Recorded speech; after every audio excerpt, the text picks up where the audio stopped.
I want to hit record for us before let me stop that, make sure it was share recording. Okay, let's try again. Yay, okay, awesome. So we are going over the documents that you will use for making an offer on a residential property. So this is the basic documents. There could be other documents, but not likely that you would use. It would come from this package. And it's all fill in the blank, just like everything else that we do. And it's a lot of documents that you have choices from. So in your DocuSign forms groups, we have the contract packages set up for you. And it's a little different from your buyer agency or your listing agreement packages, where you go into the buyer agency and it's just those 5 documents that you need and you bring them all in and that's it. The contract package has some extra choices that you can choose from. So you can either go in and grab them all and then just archive what you're not using, or just click through the ones you need. But again, it's a shorter list to choose from instead of having to go through the entire NBAR forms library. So we're going to go through the residential sales contract, the 13 pages. We're going to talk about the home inspection and radon contingency addendum, the well and septic. We're going to talk about the 4 different financing contingency addendums. We're going to go over the appraisal addendum when it's a cash purchase, because buyers can have an appraisal contingency if they're paying cash. There's a document called the contingencies and clauses addendum, which has some extra options on it, like if there's a home sale contingency. The escalation addendum, seller's post-settlement occupancy addendum, which can be used with the offer or after ratification. And then the FERPTA addendum, which is very, very rare that we actually have to use it, but I included it. So this is what we're going to review today. And then tomorrow, we're going to go over all the documents that you could use after your contract's ratified. All right, any questions on what we are doing today? Awesome. So what I'd like to do for today, because there's a lot of material that we're going over, I'd like to try to limit the scenarios that we talk about and simply go through first and talk about what goes in these blanks and where you get the information from. And then if we have time at the end, then we can go into some specific what if scenarios. But I'd like to try to keep us moving today because it is a lot. And if we stop, like we had on Tuesday, I could keep you guys here for 8 hours, and I don't want to do that. The contract date that goes in the date of offer is obviously whatever day you're preparing it, right? The key date will come at the ratification date, right? So this date doesn't really, it matters, but it's not the date that we use timelines on. So it's just the date you're preparing the documents. Between the buyer and that buyer's name is how it is going on the deed. So it should match what your buyer agency agreement was that we talked about on day 1. And the seller, you're going to look at the tax record, and you're going to have the deport disclosure from the listing agent so that you can verify the seller's name. So you want the seller's name here to be how they hold title to the property. In some of our counties, like Fairfax, they are inverting the names. So my name is Shannon Marie Lauderstein. So it would actually be listed as Lauderstein Shannon Marie. That's not how you would put it on this line. You would go ahead and put it in the way that my name really is, which is Shannon Marie Lauderstein. Okay, you got to think it through a little bit and not just copy and paste it. When you have the deport disclosure from the seller side, this is really a good way, especially if they're using electronic signatures, where you can read what the client's name is supposed to be, right? There's some names that could be all first names, right? And so you're not really sure if it's what order it's in. So that's when you would reference the D4 disclosure. The real estate brokerages are listed in the next section, and that's so that it identifies who's representing who in the transaction. Now, we are not a party to the transaction. It's simply identifying who represents who. So the listing brokerage and the cooperating brokerage would be listed. For our purposes, I would like you to list KW United dash whatever your market center is. So it's KW United dash Falls Church, KW United dash Alexandria / Kingstown, KW United dash Fredericksburg. When you receive offers on your listings, they will likely say just KW United as the listing brokerage. And that's okay. If you have not done that optional listing information form to tell them what to fill in for listing brokerage, they're going to pull it from Bright. And Bright only says KW United. That's okay. You don't need to go in and add the city location and have everybody initial. But for your offers, you get to type in who the brokerage is. And so I'd like you to type in which office it is. And remember, it's not Keller Williams United. It's not Keller Williams Realty United. It's KW United. Real property. When you're making the offer, you're going to be referencing the tax record for this information. And this is just like how we did it on the listing agreement. We had, we talked about how you get the tax map and ID number. The legal description is how property transfers. So we need to have the legal description for the lot number and the section and the subdivision. In the tax record, sometimes there are blanks in the blocks where it says lot and block and subdivision up in the top section. You scroll to the bottom, and if somebody reminds me when we take a break, I'll pull up a tax record and show you. Across the bottom is the full legal description, and in the full legal description, it actually will tell you the lot and section and so on. And so you can read it simply from that document. Parking spaces only go if it's deeded. Street address, pretty self-explanatory. Any questions so far? All right, excuse me, price and financing. This is a very important part. It's on page 1, super important. I'm probably going to spend a little extra time on this because I have a few soapbox moments. Down payment, financing, total financing, sales price. Okay, this right here is the information required to make sure that your client has a financing contingency in place if they are asking for it. So you need to be very careful about what you're putting in these blanks, because if they change their loan type or they change their down payment or loan amount from what you put right here in this section, and they have a financing contingency, and then they get declined for that loan, they no longer have a financing contingency. Okay, all of the financing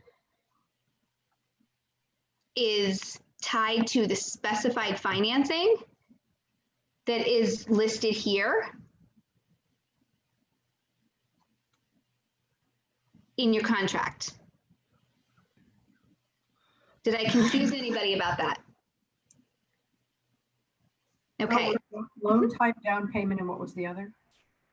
And loan amount. So it's very important to talk to the lenders ahead of time, right? In your buyer consultation, you would have already talked to them about their shopping around, deciding who they want to work with. And you're going to have the lender letter already, the pre-approval letter. You're going to talk to the lender. You're going to have a conversation before you put this offer in place about what the loan is that the buyer is applying for.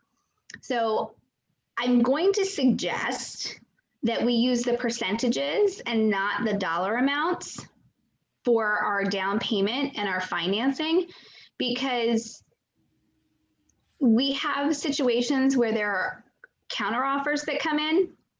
And if you counter offer the dollar amount on the sale price and you forget to counter it on the financing right above it, then your loan doesn't match. So if you use the down payment percentage line and the financing percentage line, and then obviously it's a dollar amount for the sale price, any counter offers you won't have to change up top and it will look cleaner. So if you're doing FHA financing, it would say 3.5% is the down payment. The first trust, you would click the box that says FHA, and in that top line, you'd put 96.5%. And it's going to carry down in DocuSign. It should automatically fill, but double check it for total financing of 96.5%. And then your sale price would be whatever it is, $400,000 is what you're offering. The next line is any concessions or seller subsidy that your buyer is getting from the seller. So if they're asking for credit towards their closing costs, that goes here. And this is so the seller can see on the first page a better idea of what their net offer is, because the sales price minus the seller subsidy is really the net offer price. Can I ask a question? You can. Am I moving ahead if I ask a question about D? Yes, because I might answer it when I go over D. Okay, thank you. Hang on, I have a question. I have a question. Okay, who is first? I don't see who is unmuted first, sorry. I Go only ahead, see- I'll go second. I'll go second. Okay, thank you. Yeah, seller subsidy. So what is the best option? Should we put the percentage? Like if we put the percentage, what is the maximum percentage? And the amount, what is the max? So the maximum is based on what the lender allows, and it depends on the type of financing. The rule of thumb here is that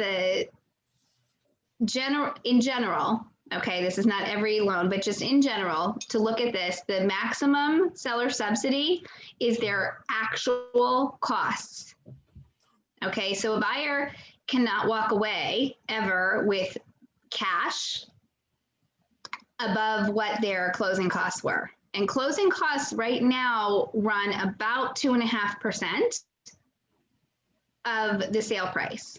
That's roughly what we're running right now. So that's, again, a conversation to have with the lender. If the buyer needs closing cost credit, then you ask the lender how much they need. Okay, And that's what you put there. okay, thank you. Good question. Shannon, is there a class specifically that kind of helps with better understanding this? I was on a team meeting, I think once before, and someone had extra credits left over. And it was so confusing to me until my last deal. Once you start to get credits in, if you're already asking for a lot in subsidy, then you end up with an excess amount that you can't use. What class would be more in depth regarding this topic? Well, we have lots of different classes that would talk about that. Probably one of our classes that is done by our mortgage partners when Okay, they talk about the financing. okay, thanks. So when you say percentage only, you mean percentage only, like don't do the math. Right, if you look at it, it says or. It doesn't say to put Okay. both. It says or. Is that a common thing? I don't think I've ever seen that, is why I'm asking. Is what come in? To only put the percentage down. Yes. For the reason that I gave. Because if you are doing offers and counter offers, you have to go back and change all of the dollar amounts in all of those other columns. And it becomes a very messy first page, where if you just leave it as percentages, you don't have to change anything on those. Okay. Hey, Shannon, I had a quick question, just from my own understanding. wanted to Yes. see if I can break it down the way that you explained it. So for down payment, it would be, if we're going with a conventional loan, it would be 20% down payment, only the percentage. And then the first trust would be the 80%, only the percentage. And then we will check mark conventional. Under total financing, the percentage would be 80%. And then the sales price would be the 80% listed out, whatever the dollar amount is, correct? You almost, okay, so the total sale price would be it was 100%, right? So it would be your down payment plus financing, okay, is the sale price, right? And conventional financing can be anywhere from 3% down to whatever, right? Got it. So it doesn't have to be 20%, but yes, it's the down payment plus financing equals the sale price. Which is a total 100%. Makes total 100%. Thank you, Shannon. You're welcome. Shannon, Yes. if the loan type didn't change, and I'm right now in the automatic extension, the loan type didn't change, but the down payment that they are putting is changed, do I have to let the seller know, or we just let it move forward? So any changes to the loan itself that do not have to be communicated to a seller. The buyer can make any changes unilaterally that they want to without permission of the seller. However, any change then makes the financing contingency go away. So the financing contingency, Mustafa, in this situation is specific to whatever the down payment was that's on page 1 of your contract. So if your client decides to put more money down, that's fine. But if for some reason they get declined and they think they can void the contract and they were declined for a loan that is not what the seller was told they were applying for, then they no longer have the protection of the financing contingency. All right, thanks. Can you submit a new, what's it called? A new, let's say it's conventional. Can you submit a new request for like a new extension? Like So whatever change? You can, what you would do is a sales contract addendum to The change the addendum. specified financing. And then if it changes the type of financing, then you would be asking to have that new financing contingency signed, because there's a reason that there's different financing addendums for these types of loans. And we're going to get into that later, but what the differences are between the types of loans and why we have different financing contingency addendums. Okay. All right, so let's move on from this, and we're gonna, when we get to the financing contingencies, we're gonna talk about it a little bit more. The financing contingency and application, you check the box, it is or is not contingent on financing. If the contingency is in place, the buyer has to make written application for financing within 7 days of ratification. Again, this comes back to the setting the expectations with the buyers up front. They're not shopping around after they make an offer. They have shopped around ahead of time. They have to make full loan application with their lender within 7 days of ratification. That is a requirement to keep the process moving, right? Because if you don't make application within 7 days of ratification, there's no way you're going to get to closing on time. It's just not going to happen. It also talks about how there's cooperation that needs to occur between the brokerages for certain information to get the loan approval process through, and that the seller agrees to comply with reasonable lender requirements. So let's say the lender requires a second appraisal, right? For some reason, it's saying here that the seller is automatically agreeing to let 2 different appraisers come in, right? Reasonable lender requirements. Now, keep in mind that there are times that buyers will need to get a loan and they think that they are making their offer stronger by checking the box that says this contract is not contingent on financing. Let me explain that simply saying an offer is not contingent on financing does not mean that it can get to the table any easier or any faster or any more solid than an offer that is contingent on financing. The only thing that it does is it puts the buyer's earnest money and or additional damages, right? Risk of being sued for additional money in play if they don't go to closing. That's it. So this is something that's happening a lot in our market where buyers think that their offer is stronger because their contract is not contingent on financing. And yet this section up here shows they're getting a loan. Their down payment's not 100%, right? If it was cash, the down payment would be 100%. And the total financing would be 0. And they would be providing a bank statement that says, I have all $400,000 of cash in the bank and I can get to closing. What they're doing is they're saying, hey, Mr. Seller, we're getting a loan. So we need you to know ahead of time, we're getting a loan because we probably need the appraiser to come in and all of these things. And we're just not going to make the contract contingent on it, right? But it's contradictory. So please understand when you're talking to your buyers and they want to do things like waiving this contingency. Also, when you're talking to your sellers, when they have offers that come in that say the contingency is being waived, please explain to them what it actually means. Unless the buyer has submitted a bank statement that says they can move forward with the purchase, if the lender does not give them money, their offer is not stronger. Oh, question, Shannon. Is that the case that is cash, we should put other and then put in that line the proof of funds, and then automatically will be not contingent in financing or?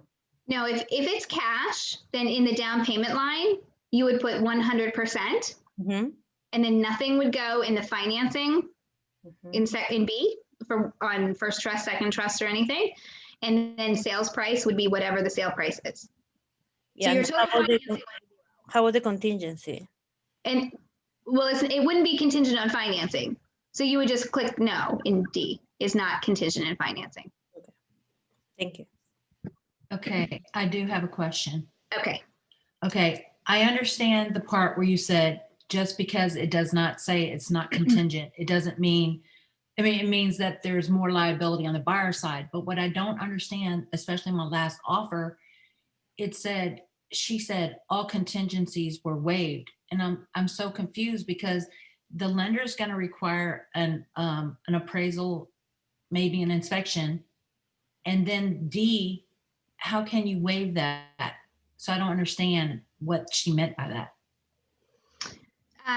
Well, it's exactly what we're talking about here is that sellers and agents don't understand that there still is a need for the lender to give money and the lender to have a say in certain things. And so unless the buyer provides proof that they can get to the closing table in actuality, right, outside of the contract, in the real world, it is contingent on getting the lender's money, right? The deal is never going to happen unless they get the lender's money. So what this other agent told you is that the buyer took the risk and waived the ability to void the contract if they get declined on financing. Okay. That's all it is. Okay, so on the, even if my buyers are pre-approved and their lender has talked to me and said they're approved, they have the money, I still should not say not contingent because anything could happen in between finalizing things through the underwriter and such. Where right. What happens if they lose their job 3 weeks into the process? Just because they are pre-approved now and golden and everything looks great does not mean that the lender is going to give them the money no matter what. And that is the problem. And the buyers don't understand that. And the lenders don't understand that. This is not, the contract is not the lender's wheelhouse, if you will, right? The lenders need to stay in their lane there and not be giving advice on that, right? Because the lender is certainly not going to come back and pay any damages that the buyer incurs because they couldn't get to closing because of something that happened within the buyer's application. And, you know, but they would have been perfectly happy to advise, oh, they're fine, they're golden, you know, waive the contingency, no big deal. All right, does that make sense to everybody? That's really the main scenario that I wanted to go over with you guys in detail, and I am going to touch on it again when we hit the financing addendums, because there are three things that I'm seeing lately that are causing a lot of heartburn for agents and clients. It is the financing, it's escalations, and it's post-settlement occupancy. And we're going to be going over all of those today. All right, let's move on to. Shannon, I have one question, sorry. Yes, Tuheen. Yes, financing part. Yes. Like when we write a offer, sometimes I know my buyer is more qualified for the conventional loan and the FHA loan. When we write a contract, we mention the conventional loan and 20% down. So then after contract ratify, the lender and the buyer say, okay, I changed my mind, I will do the FHA. So, but he will get the loan, he's qualified. But in this scenario, what should we do? Well, in this scenario, your client would no longer have a financing contingency if they change over to FHA. So I think that the best course of action is to be honest in your offers, and your client needs to decide what they're going to do for financing before you write the offer. Okay, if they're qualified for both, you can certainly send lender letters for both, so that the seller has peace of mind, right? This happens a lot with VA financing, right? Where the buyer wants to do VA financing because they have that benefit. They can do 100% financing and they don't have to put any money down, and it's better for them. And they still qualify for conventional financing with whatever the down payment is. And so you can send lender letters for both that say, hey, listing agent, my client could do conventional. So they're very, very, very qualified. They have down payment money, and it's a benefit to them to use their VA eligibility, and they want to do 100% financing, right? So sending both lender letters, but really ratifying the contract with the loan type that your client is moving forward with is what should happen. Okay. Okay, it protects everyone. I just wanted to clarify something real quick. So unless they are paying 100% down, you're always going to check that it's contingent upon financing. Is that correct? That is my suggestion, that if they are getting a loan at all, then it should be contingent on financing, because if they can't get to the table without the loan, then they should have that contingency. And buyers will lose offers, and because of this, and at the same time, it's all about the expectations we set up front with them, and we explain to them that it's not worth the risk, right? We talked about how I've just been working with my sister, and they lost out on a bunch of their offers because they weren't willing to do silly things. Well, they were losing up against people that were waiving this contingency. It wasn't worth the risk for them to waive this contingency, right? They had 20% down. They owned another house that they didn't have to sell first, right? They were so well qualified. They were all the way through underwriting with everything they could be. They just needed a house and title work and an appraisal, right? But it still wasn't worth waiving that contingency. So you just have to have that conversation up front. All right, deposit. Sorry. So this is the earnest money deposit. This says that there's going to be a certain amount of money that is held in an escrow account as essentially the buyer's skin in the game, right? The seller is going to take the home off the market once it's ratified, and the buyer needs to put some skin in the game as well to say that they are in good faith going to move forward. So the buyer's deposit is going to be blank, and we don't do notes. I'm going to tell you not to do a note So don't even worry about that section. We only do checks or wires at this point to the escrow agent, which is going to be your title company. So this would say in the first line, you check the box and you'd say the amount of $4,000. The next two are going to be blank. You don't fill anything in there because it doesn't apply. Shall be held by Universal Title as the escrow agent. And then it says buyer has delivered or buyer will deliver deposit to escrow agent by blank days after ratification. This is where you put in here how many days it's going to take your buyer to get the check to Universal Title or to their title company, right? Universal Title has an app that all of your clients can download, the Zachem app, right? Where they can just take a picture of their earnest money deposit right on their phone, and it's a mobile deposit to Universal Title. So they don't even have to leave their house. So this is generally, this number here is going to be 3 or 5 days. It's generally not going to be anything longer. In a case that it's longer would be a circumstance where maybe your buyer is out of town, right? Maybe they're doing something sight unseen, or they came in and they looked and then they had to fly back home to California and they're doing everything remote and they want to send a check, right? They want to physically send a check, have a certified check, something like that, or someone doesn't have physical checks and they need to call their bank and have the bank send it, right? So unique circumstances. Most of the time we have, a stack of checks at home and we can just take a picture and get it in there. It is our responsibility as licensees to monitor that this has been delivered. So in our command checklist, we have copy of earnest money or proof of deposit delivery, and I want proof of deposit delivery more than I want to see a copy of anybody's check. I want to know that it's been delivered.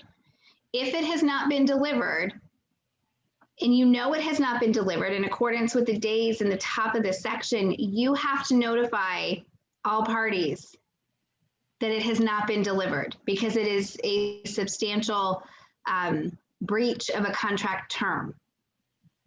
And you as the agent have to notify the other side. Settlement.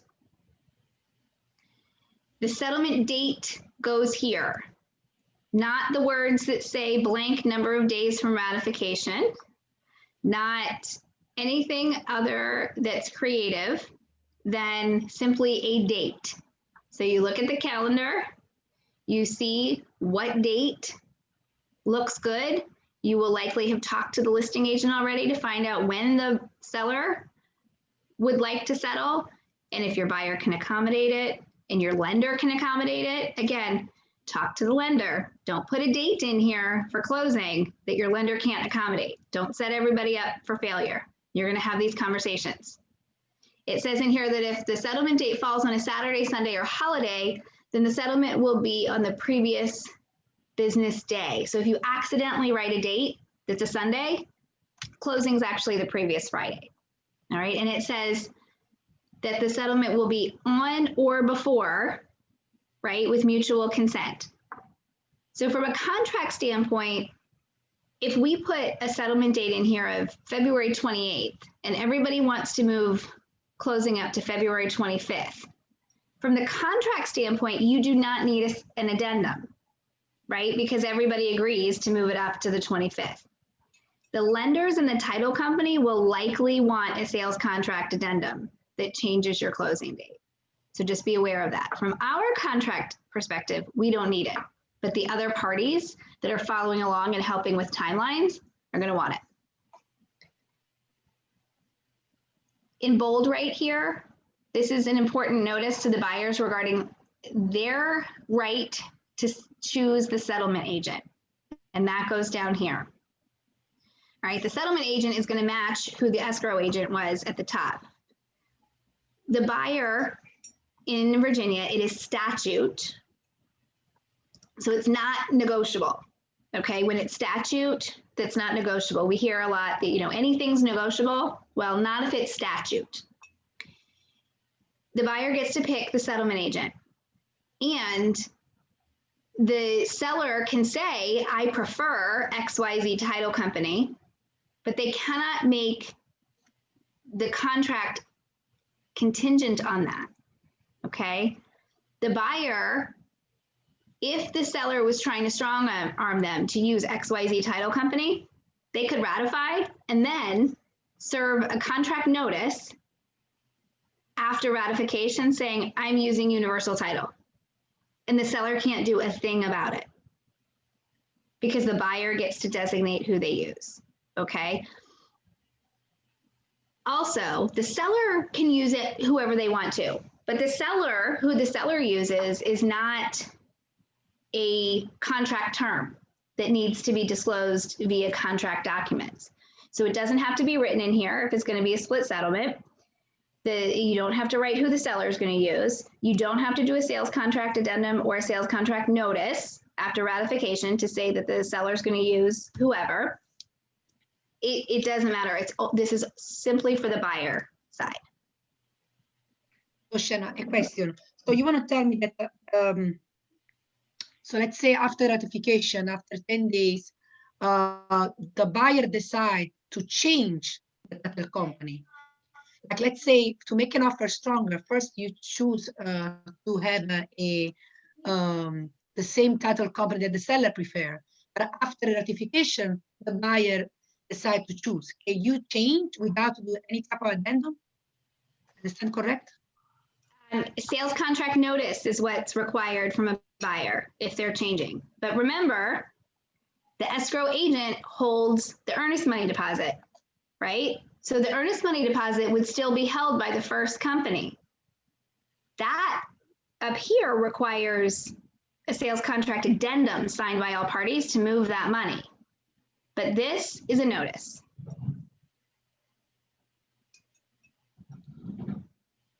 Section 5 reminds the buyers that their down payment needs to be sent to the title company on or before settlement. Most of us right now are encouraging our buyers to wire the funds. And I would say wiring so that it's there the day before is smart. That way we don't have to worry about it on the date of closing. The delivery section talks about delivery of all notices and communication related to this contract outside of the HOA and Condo Act. Okay, this does not apply to your condo docs and HOA docs. This is for regular communication in this delivery section. When you are making an offer, you should always put the listing agent's email address in section A. Always, unless they have done a listing information sheet that tells you otherwise.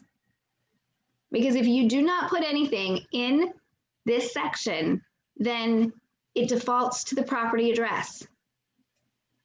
And if we have an important notice to deliver and we need to make sure that it's delivered timely and legally, it would be nice to not have to deliver it to the property address. So the email of the listing agent. Right? We want to be able to communicate with the agent. So, I'm sorry? So it's the email of the listing agent. Yes. Okay, thanks. And unless they tell you otherwise in their optional, the listing information sheet, right? They can change this and add something in a counteroffer if they need to, but always put the email address. For yourself as well, for buyer. You don't want your buyers getting all the communication from the other side. It's you. This is our job. So put your email address in the buyer section. I've heard kind of mixed information or mixed suggestions. Sometimes they say just you, or sometimes they say you and the buyer in case you missed the email for whatever the notice is. It's kind of. Okay, I don't know who is giving the suggestions. I'm giving these suggestions, so take them for what you will, right? This is what I'd like to see and how I'd like you guys to handle it. Again, it's your job. And so I would like you to be the one And so in real estate, everybody's going to have a different opinion, right? And the reason that your broker is teaching you these classes is because when you get in trouble, it's your broker that has to get you out of trouble. And so I would like you to set yourself up for success and not have the opportunity to get in trouble. And so these are the best practices that I have found over my many, many, many years selling and just being involved in what the pitfalls could be. Shannon, do you think it's Yes. a good idea to have a separate email for DocuSign and all of this stuff, contract stuff, separate from your marketing email? That is completely up to you. I think that whatever email addresses you will check on a regular basis and use is what you can use. I know there are teams that have different people that monitor different email addresses. And so that's why you will see sometimes different email addresses for different things. But as an individual agent, I don't think that there is a reason to have multiple email addresses because that could cause issues for you if you forget to check one. Shannon? Yes. I think that the confusion regarding whose email address is because this is on delivery.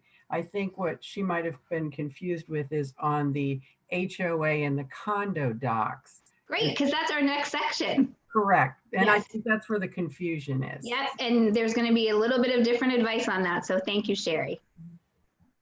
So the HOA and condo docs, like I mentioned, it's up here and it says this delivery has nothing to do with those. The Residential Property Disclosure Act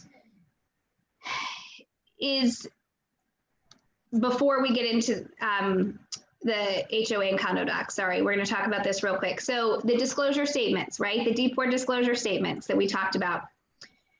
If that is not with the ratified contract, if that has not been provided with the offer, right? So you should have it before you make the offer for your clients. And it goes with the offer, everything's signed, it's ratified. If it doesn't, the buyer can void the contract. Okay, there's a get out of jail free card for buyers on the deport disclosure. Another reason why it's such an important piece, why I kick back contracts all the time that are missing the deport disclosure. And it could have been signed, but it's not in your ratified contract package. And it's a huge risk if it's not in your contract package. So it says if the disclosure statement is delivered to the buyer after ratification date, right? So this means that the buyer had to make their offer without the benefit of knowing any of the disclosures that the seller might have to make, right? And then the buyer has 3 days to void. It's just like on HOA docs, where if it hasn't been received and it's day 15, they can void. And they can void then up until 3 days. Okay, so please, please, please make sure that your deport disclosure is included in your contract packages. Okay, you do not want to risk having a contract that can be declared void at any time. So Shannon, for the offer, you sent in the offer, of course, the deport, the one-page deport. And how about the long deport? It's just for compliance? The long deport is just for compliance. It's saying that we have provided our client their rights and responsibilities and obligations information under the act. So the long form does not go with the contract. And Shannon, your advice has been that if the deport is not included in the documents for a house that you're writing an offer on, is just to go ahead and have your client sign one and send it over with the contract? No. Or the offer? Nope. My advice is close. My advice is that you can include the deport disclosure without your client's signature on it so that it's in there and it alerts the seller side that they need to sign, but the seller has to sign first. Okay, okay. Thank And you. then what would happen is the seller signs and it comes back as a counteroffer, and then the buyer signs to process you through to ratification. Thank you. Okay, Property Owners Association Act. Is it in an HOA? Is this section 8? Is it in a condo? Is section 9? These sections are very similar. It has to be disclosed because there are certain documents that have to be provided by the seller. And in an HOA or a condo, there are additional rules and regulations that essentially become liens with the property. If your buyer is getting a mortgage, there's going to be something called a PUD rider, a planned unit development rider, and that is an additional document that goes with their mortgage that the buyer is promising to follow all the rules of the HOA or a condo association. Okay, so it's very important because of the extra layers that the HOAs and condo associations have, that it's disclosed right here up front in the contract. So they have copied statute in here. The contract used to be longer because they had much more of the statute copied in here. I'm glad that they have condensed it for us to the important pieces that we need to know. With the HOA documents, the disclosure package that has to be delivered, the purchaser may cancel the contract within 3 days of receipt of that HOA disclosure packet or condo packet, okay? The 9 p.m. deadline that we're going to talk about later in this contract does not apply to HOAs. 9 p.m. doesn't matter because this is statute. They have added an option, and there is a document that you would use for this that says if the buyer needs additional time to review the disclosure package, it can be extended for up to 4 more days for a total of 7. And in that review period, the buyer can void the contract. Okay, so you deliver the HOA docs as a listing agent to the buyer's side. That triggers day 0, right? The buyer has days 1, 2, and 3 to review these documents and decide if they want to move forward. Now, the way the statute is written, the buyer does not have to say that they don't like a rule, that there's something that doesn't work for them regarding the HOA or condo. They can simply have gotten cold feet or another house come on the market that they like better and void. This is another get out of jail free card. Questions about that? Shannon, excuse me, I have a question. Yes. Does this new requirement, or not a requirement, the new possibility of extending that deadline from 72 hours to additional 4 days, when that comes in with an offer and the listing agent already includes that in, that the buyer automatically wants 3 additional days to review it for a reason, because maybe they work even nights or whatever. Could that be negotiated? Or is it in the statute that if they ask for it, it has to happen? No, it doesn't have to happen. It can be negotiated. And the reason that this was given as an option is that previously, before October, the statute said it was 3 days, period. And you couldn't negotiate. So that's why this was given. So yeah, so maybe if they want to give an extra 1 day instead of an extra 4 days, yes, that is negotiable. The 3 days is not, the first 3 days is not negotiable. Thank you. You're welcome. And Shannon, what you do? You do an addendum, you send an email for the extension? Veronica, there's a document for it in our forms library that I mentioned. And it's called the extension of the Property Owners Act review or something. to that nature. But there is a document that's provided by NVAR for it. Does the request for additional time have to be agreed upon by the ratification, or can they ask for that additional time within the first 3 days they're reviewing it? They can, it does not have to be done. It generally is not done at ratification. It is given to us on our list on page 12 of additional documents that are attached, but I do not plan to review that one today. I plan to review that one tomorrow with you guys, because it's generally something that's asked for after the documents are received. Is that there's something in the documents that causes the buyer to need more time to investigate. Got it. Okay, thank you. That's generally what triggers the need for the extension. Shannon, I have a quick clarification question. So delivery day is day 0, right? So they have days 1, 2, and 3 after delivery day. Correct. If it's delivered at 8 a.m., they would really have like 4 days. Right, delivery day is always day 0. Okay. In everything we do, yes. Okay, here's where we have an option to put in something different for the actual delivery of the packet for the HOA or condo docs, right? HOA is this section, condo docs is the next section. In this line, I will always suggest that you put yourself and your client's email addresses. There are 2 reasons for this. One is if there are violations in that disclosure package, I want to know as the agent so that I can reach out to the listing agent and have a conversation about what the expectations are and how those are going to be remedied. I also want to have a copy of what my client receives and know when they received it so that we can stay on top of our timelines, right? These a lot of times are delivered directly from the association management company. Sometimes the agents will have it come to them and then they forward it.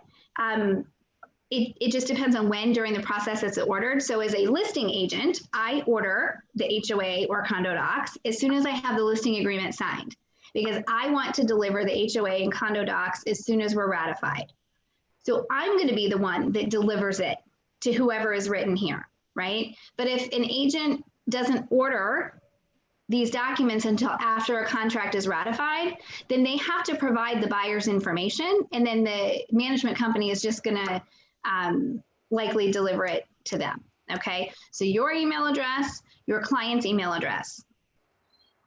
The second line is your client's physical address. Both of these lines must be filled in. It is not a choice for your buyer to decide that they prefer an electronic copy versus a hard copy. They get what they get and they don't throw a fit, right? That's what I say to my kids. Wow. It's not their choice. Most of the time it will be electronic, but there are some small HOAs that only have it in hard copy, or a seller may have decided they wanted it in hard copy because that's what they prefer, and when they ordered it prior to ratification. And that's what gets delivered. But Shannon, sorry, and why it says if electronic or? Why they put or? Because I never put client address the first time. Veronica, I'm going to keep moving on. I think some of the questions that you're asking, I'm answering already. And so I want to take some time after class. If you want to just write down the questions that you have, and then you and I can go over some things right after class so that I make sure that I'm getting you exactly what the answers are you need. Okay? Okay, you say now? Because I never hear. Is someone here but you say or? Maybe misunderstand the question. It says if electronic or hard copy. So if you say or, why it says or? Yeah, that was about to say the same question, but that's because the seller gets to decide how it's delivered, not the buyer. That was what I just went over. So if the seller picks to order a hard copy, then the seller delivers a hard copy and it's not up to the buyer. Okay. Okay. So that's why you fill in both. You fill in the electronic for email addresses, yours and your clients, and you fill in your client's home address. So whatever comes from the HOA can be delivered. If it's electronic, it can be sent via email. If it's hard copy, it can be hand delivered or courier or some sort of certified mail. Okay. Okay. Okay, thanks. Property maintenance and condition. Except as otherwise specified, the seller will deliver the property free and clear of trash and debris, broom clean, and in substantially the same physical condition as determined as of one of these choices. Okay, what I want to see here is date of offer. Some like to put date of home inspection, because if there's a home inspection, then there is a record of the condition of the home at the home inspection, which is fine. There's nothing wrong with that. My preference on date of offer has to do with the date of offer being the closest time that your client was physically in the home. Okay, so it could be a week or 10 days sometimes, depending on what market we're in, between the time of the offer, the time you get ratified, and then the time you get in for the home inspection. And what if something changes? So what if something was working when you saw the home, and then what if during the home inspection, it's not, and you didn't ask for it, right? Or vice versa. So the date of offer is the closest to what your client's expectation is of what the condition is. Also, let's say there's something in the home that breaks in between date of offer and date of home inspection, if you've put home inspection. Let's say it's the refrigerator. And let's say there was a really, really nice side-by-side, maybe one of the fancy LG, it talks to you and babysits your kids and, does their homework for them, refrigerators, right? That's what was in the house. And it breaks. Or they decide they want to take it with them, right? They swap it out between the time you're ratified and the date of home inspection. And now it's just a really nice stainless steel side-by-side refrigerator. Well, they can do that because it says substantially the same condition as of the date of home inspection. So does that make sense to everybody? It's not really, that's an extreme circumstance, but it can happen, and it does happen, right? It's not a problem till it's a problem. So date of offer is what I like. The seller will have all utilities in service through settlement or otherwise agreed. So this means through and including the settlement date. The buyer has to be able to do a walkthrough if it's scheduled on the settlement date. And if the utilities have not been turned into the buyer's name on that date, the seller has to keep it into their name. Best practice would be for the seller to call and schedule for the day after closing for the utilities. If it's a weekend, I'm going to say schedule it for Monday. It's not going to hurt them to keep it in their name over the weekend. And then if the buyer calls, then they can backdate it. Okay. But I think that we need to be very clear to our clients so that there's not any misunderstanding. In this section as well, I want to point out that if your buyer waives the opportunity to make the contract contingent on a home inspection in the next section, do not check the box that says that the condition is as of the date of home inspection, right? Make sure that those match. The other key piece in this paragraph is that all homes are being sold in as is condition, right? As of whatever date that is, unless otherwise agreed to in writing. So when we talk about homes being in as-is condition, that's not really anything out of the ordinary. That's what's happening in all of our contracts. Everything is as-is condition. What you see is what you get. And when we get to the home inspection contingency addendum, I'm going to talk more about what a home inspection is for. Access to the property. So this goes into, it's a supplement, right, for inspections and other things. The seller will provide broker, buyer, and inspectors representing the buyer and representatives of lending institutions, right, appraisers, reasonable access to the property in order to comply with the contract. So in order to comply with timelines in the contract, in order to get the information they need to continue moving forward to closing. This also says that the buyer and/or buyer's representative will have the right to make walkthrough inspections within 7 days prior to settlement, unless otherwise agreed to. So this is a confusing paragraph when it comes to the walkthrough. I guess it's really the last sentence that can cause some confusion. The buyer cannot come every day for 7 days up until closing and check on the property. That's not what it's for. What this is for is the event where there are home inspection items that are supposed to be fixed and the buyer wants to come check on them so that they know that they're done, and then there's time in case something wasn't done right or wasn't finished to be taken care of. In most cases, that walkthrough will be done the day before or the day of settlement. We have to remember that the sellers still own the home. They still live there. They're likely in the throes of boxes and moving at 7 days prior, right? This is simply to allow unique circumstances where something has to be checked. There could be a situation where something's negotiated where the homeowner can fix something instead of having a licensed contractor, and then the buyer wants to bring back their home inspector to double check it. That would happen within this 7 days. That's what it is setting us up for success on.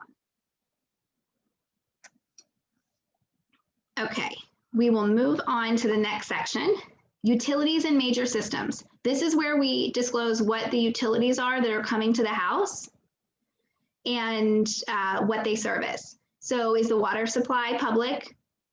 Is it private well or is it a community well? Is the hot water heated by oil, gas, electric, something else?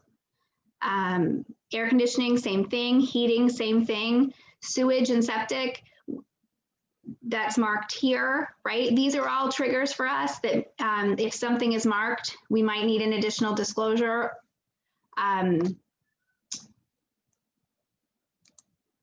Or we might need an additional inspection, okay? Personal property and fixtures. I'm gonna read this section to you. I'm trying to pick and choose which paragraphs I read. This one I think is important. This is something that is important because it can cause confusion at move out on what automatically conveys and what does not. Okay, the property includes the following personal property and fixtures if existing: built-in heating and air conditioning equipment, plumbing and lighting fixtures, sump pump, attic and exhaust fans, storm windows and storm doors, screens, installed wall-to-wall carpeting, window shades, window blinds, window treatment hardware, smoke and heat detectors, antennas, exterior trees and shrubs. So all of that automatically conveys. Unless otherwise agreed to in writing, all surface or wall-mounted electronic components do not convey. However, their mounts, brackets, and hardware do. Okay, that last sentence I'll address first.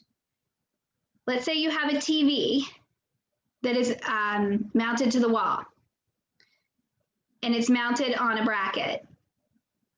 The TV itself comes off the bracket.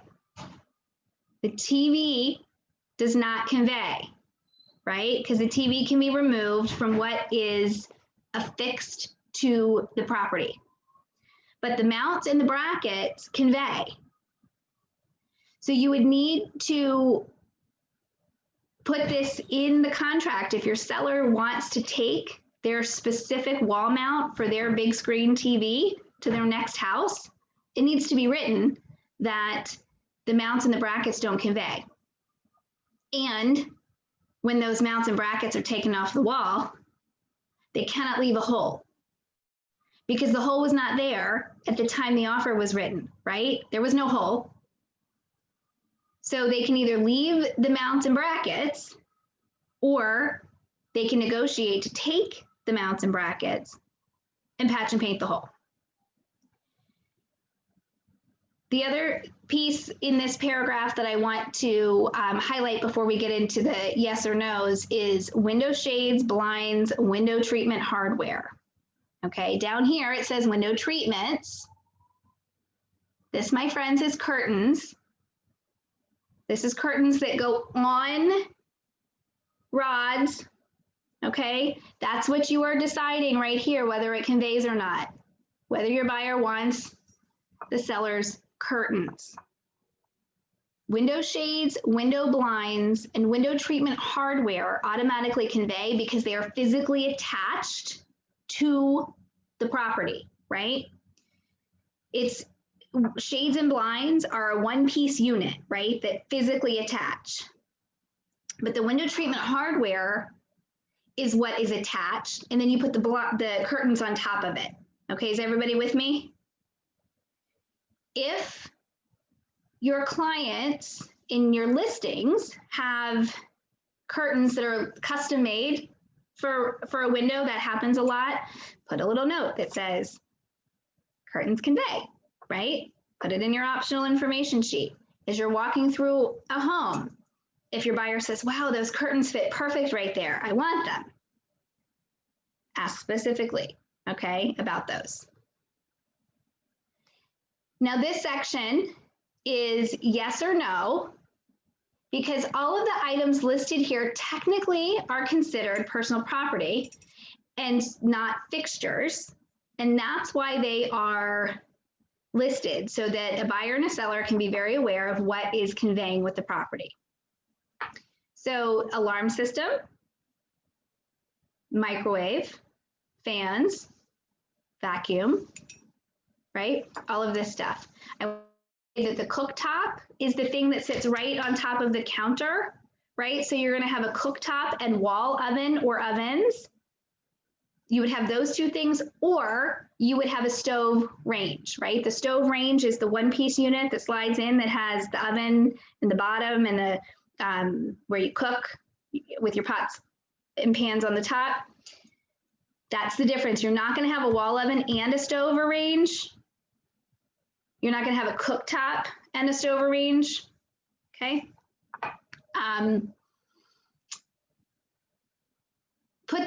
It's yes or no.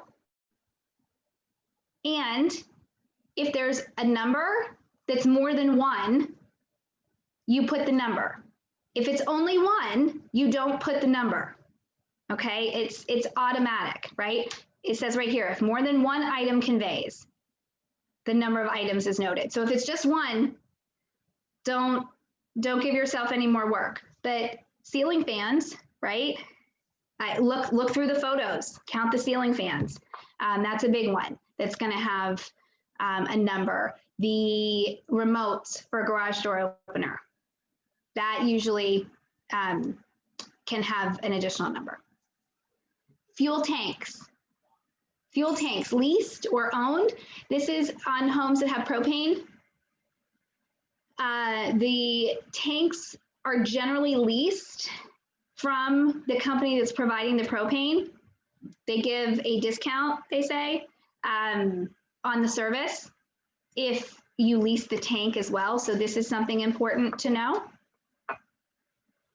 There's also service agreements that could be on the property that convey. So that would be listed here in leased items. Questions about conveyances?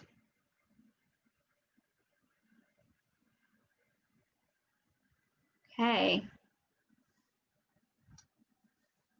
IRS and FERPTA, we touched on this earlier in the week, and I do have the addendum to briefly review with you. And this is in the contract because if you remember from earlier in the week, the buyers have the responsibility from our wonderful IRS to make sure that this withholding happens if the seller is not exempt. Now, most, maybe I won't say most, I will say many sellers that are considered foreign persons as defined by FERPTA can qualify for exemptions where they don't have to have the withholding. So I will say that it's very important to have that conversation with your sellers if you're representing someone who does fall under the foreign person designation for FERPTA, because they can talk to the title company, they can talk to John McLaurin or David Robertson and go through the checklist and see if they are exempt. Buyer representations. The buyer will or will not occupy as a primary residence. This is super important for a lot of reasons. The main reason is certain types of loans, right? Primary residence is important on loans. So you get a owner-occupant rate on certain conventional financing. Investors don't, you can't do that, right? It's for owner-occupants. So this is super important. It also matters sometimes to sellers. When they're reviewing offers, they may want to sell to someone who's going to be an owner-occupant. On the flip side, if there is a lease in place on the property, the lease conveys. So they can only look for offers where the buyer will not occupy the property as the primary residence. Okay, so there's certain scenarios. It also says that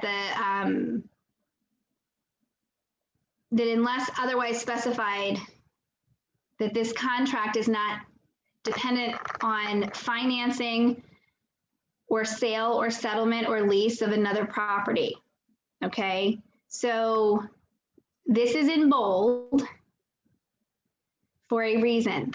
Why do you think it's in bold? Well, probably because it's happened too many times previously where a buyer has come in with an offer and they have not disclosed that their proceeds are coming from the sale of another home. And they have chosen to make their offer stronger by not including the settlement contingency or home sale contingency of another property because they think it's going to make their offer stronger. They think, okay, I have my financing contingency. So if the other house doesn't settle, I can't get financing and I'm going to get declined anyway. So I'm protected under the financing. Well, it's not a true representation of how they can get to closing unless it was disclosed. Like they might be okay if it was disclosed on the lender letter, but generally it's not going to be disclosed on the lender letter that they have to sell if it's not in the contract because they want to keep that to themselves. So this right here is just bringing it to their attention that, hey, if you're contingent on some other real estate transaction, you have to disclose it if you need that other real estate transaction in order to consummate this one. Smoke detectors.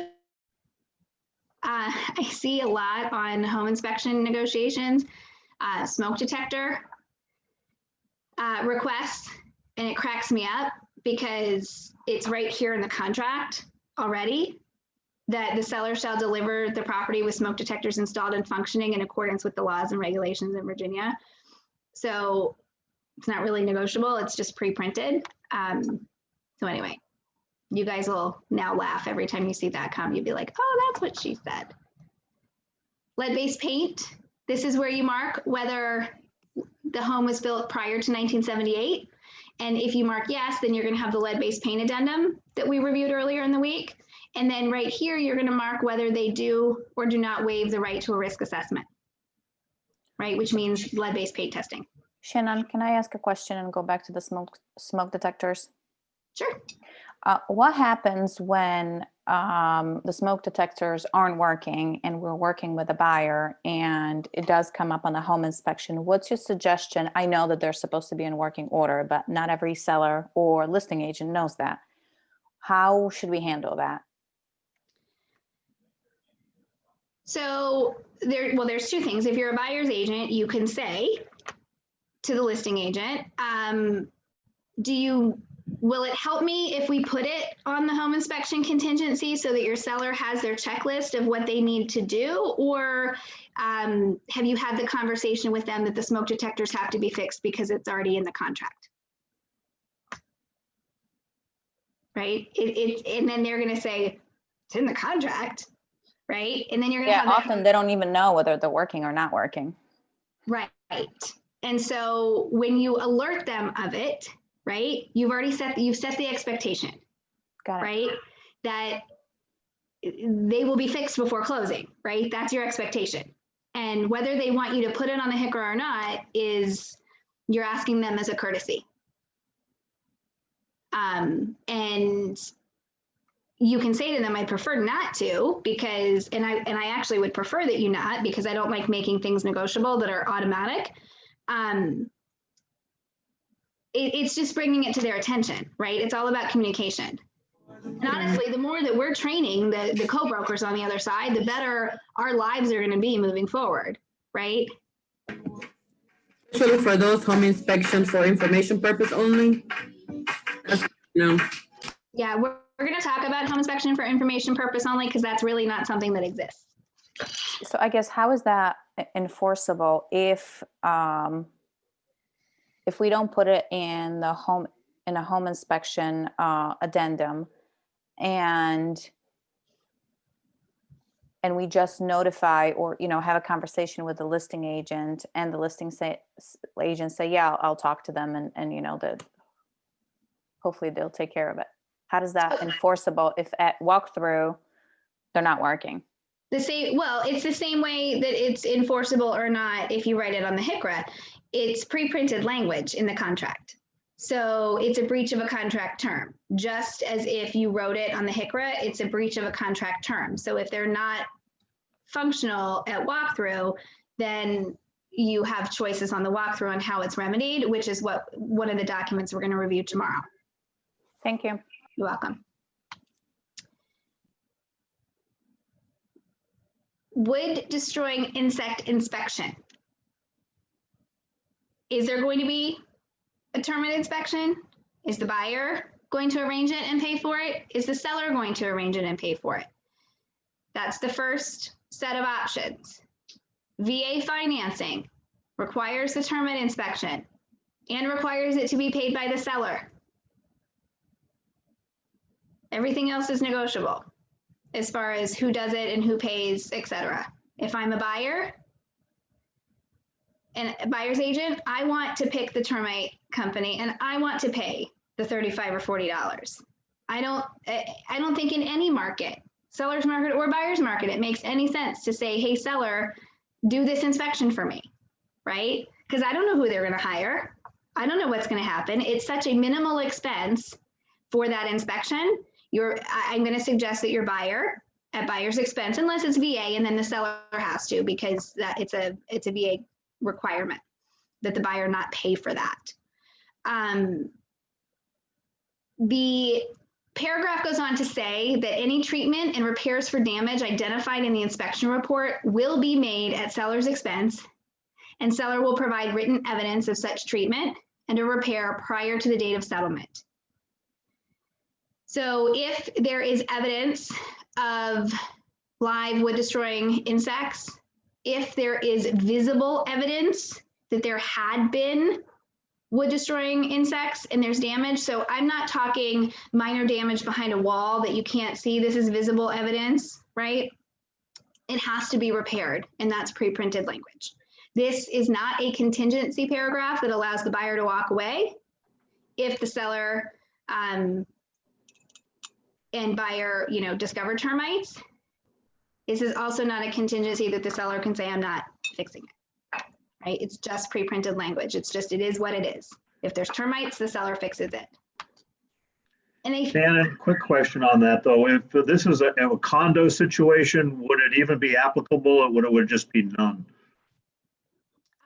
well, it depends. You know, higher floor condos are generally not going to have termite issues. However, I would check with the condo association because there are a lot of condos where the association is responsible for this kind of treatment, and they have ongoing pest control service and mitigation. So if there's something found, I would venture to say that it could be in a condo the responsibility of the association. And at the same time, that makes it a seller responsibility to stay on top of the condo association to have those remedies taken care of, right? Because the seller still owns the property. What's been your experience though? Is it necessary in a condo situation or is none the most applicable in this case? If it's a higher floor condo, I've seen a lot of buyers waive it. Okay, thank you. You're welcome. Damage or loss. So this is saying that the seller is still responsible, right? We talked about this in the listing day where the seller is going to keep insurance on the property and that they are responsible if there's any fire, act of God, other casualty on the property. The buyer is not held responsible for any of that. Title. Okay, this is a very long paragraph and there's a couple of different pieces in here that it goes into. So what I want to do actually, because we've been in an hour and a half and this is a very important paragraph, I want to give you guys a break. So let's just take 5 or 6 minutes and then come back and we'll get into the title paragraph. So it's 10:27 right now. So let's come back at 10:33 and we will get into the title paragraph. Sound good to everybody?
Okay, friends, it's 10:33.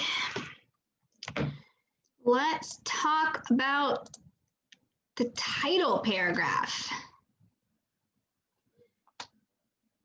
So this title paragraph is several paragraphs, and it talks about a few different things. So I'm going to chunk it out for you in each paragraph. The first paragraph talks about the title report and survey, and that if the title report and survey are not available at the settlement date, that the settlement can be delayed for up to 10 days to obtain that information. At the option of the seller, the contract can be terminated and deposit refunded to the buyer after the 10 days if they still can't satisfy settlement. Okay, so what it says is that if there is some issue with delivering the title report or survey, that the contract can be delayed for up to 10 days.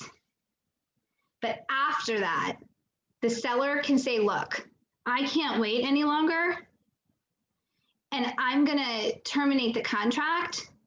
I'm gonna void the contract, and the deposit goes back to the buyer, right? It's not a situation where the buyer would then be in default, okay? So that's the first paragraph.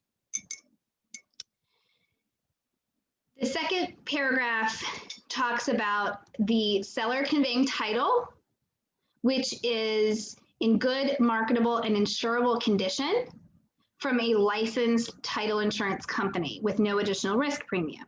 So what this also goes in to talk about is the buyer's title insurance and the need to have no liens on the property at closing, right?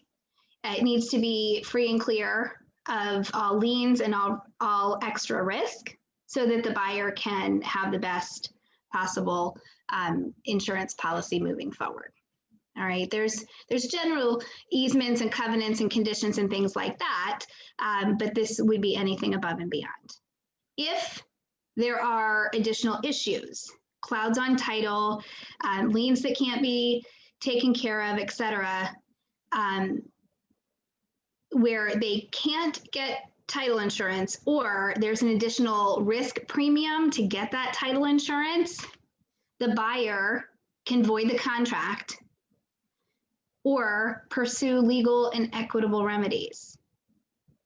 So they could actually go after the seller saying, hey, you caused me all this extra money because you entered into a contract saying that you could deliver this and you didn't, okay? It just talks about what type of deed will be conveyed, and in our standard contract, it's a general warranty deed. The seller will have to sign documents at closing stating that there are no additional liens, and if there are liens, they can be paid at closing, right? And they'll sign documents for that and have them recorded at closing. They're going to agree to get information to the title company for payoffs for existing lenders. They will pay any special assessments or HOA fees that they need to at closing. This is also where it talks about violations, right? Many of you know that I have mentioned HOA violations as automatic issues that have to be remedied by the seller because it talks about it in the title paragraph. Well, this is the paragraph that it mentions it, okay? So it says seller will pay any special assessments and will comply with all orders or notices of violations of any county or local authority, condo unit owners association, homeowners or property owners association, or actions in court on account thereof against or affecting the property on settlement date. That right there is your pre-printed language that requires the seller to take care of all of those violations, okay? They're considered liens against the property. So back up top, the buyer can declare the contract void if the seller cannot deliver title in good, marketable condition without those liens, this is where the buyer is given the ability to walk away in this paragraph, okay?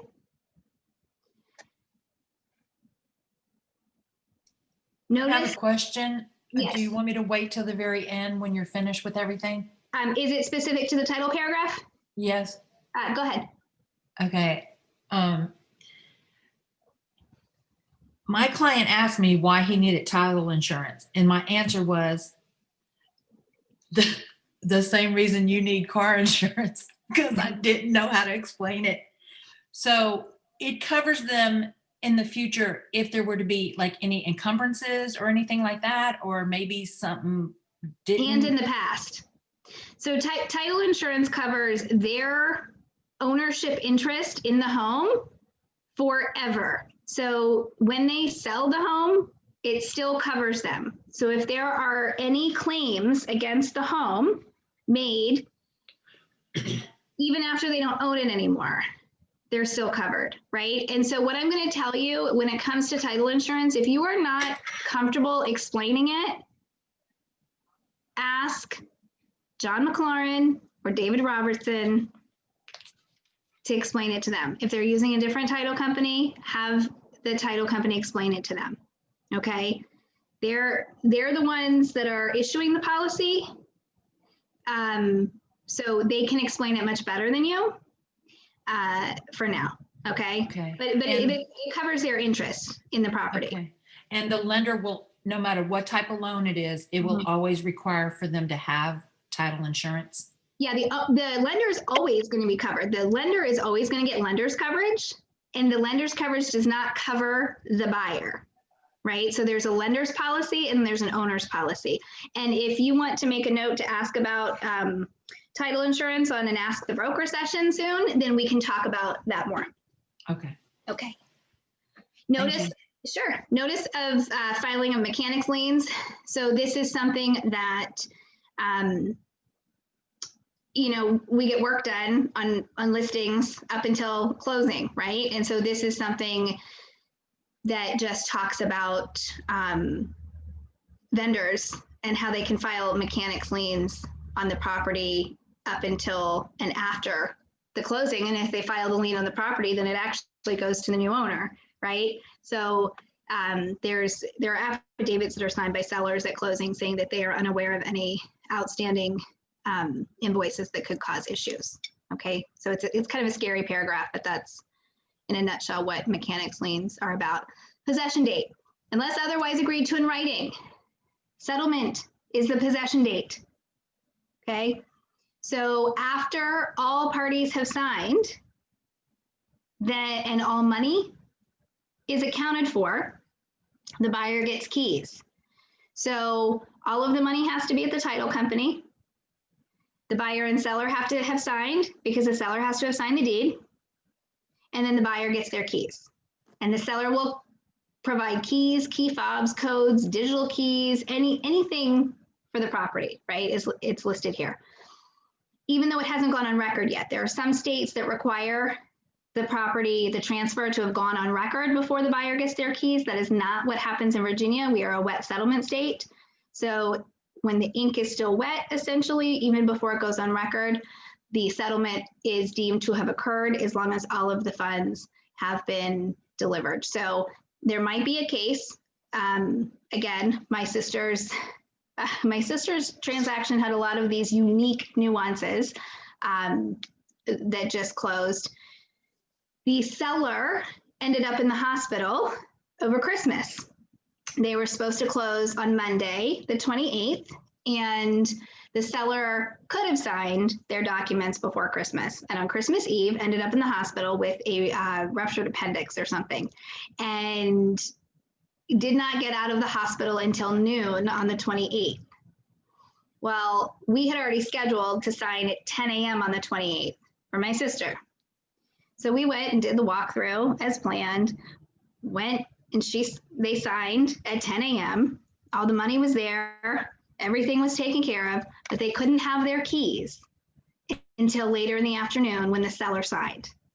Okay, so sometimes that happens, but generally you're going to schedule it, especially if it's a split settlement. This wasn't supposed to be a split settlement, but the seller would sign first, maybe a day or two in advance, and then everything is done and sent over to the title company for the purchaser.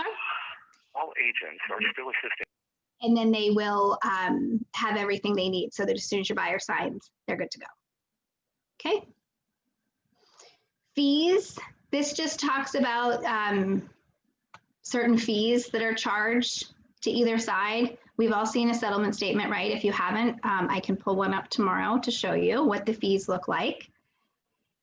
There are adjustments that are made, right, for prorations. So it talks about prorations.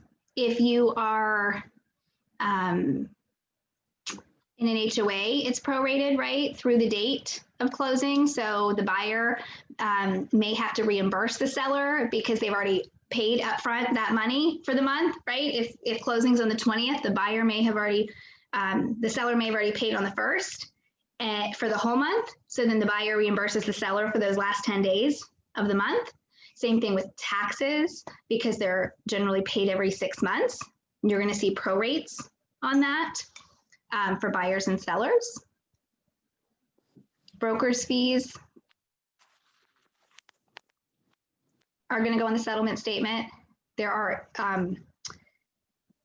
attorney's fees right here. What this is talking about is the attorney fees, like we talked about in buyer and listing presentation, where the non-breaching party, right? So the winner of any suit is awarded court costs in accordance to the contract here. Okay, so it's basically saying, hey, if we have to go to court and have any mediation or arbitration or anything like that, the substantially prevailing party, right, the one who didn't breach, gets their damages and reasonable legal expenses for enforcing the agreement.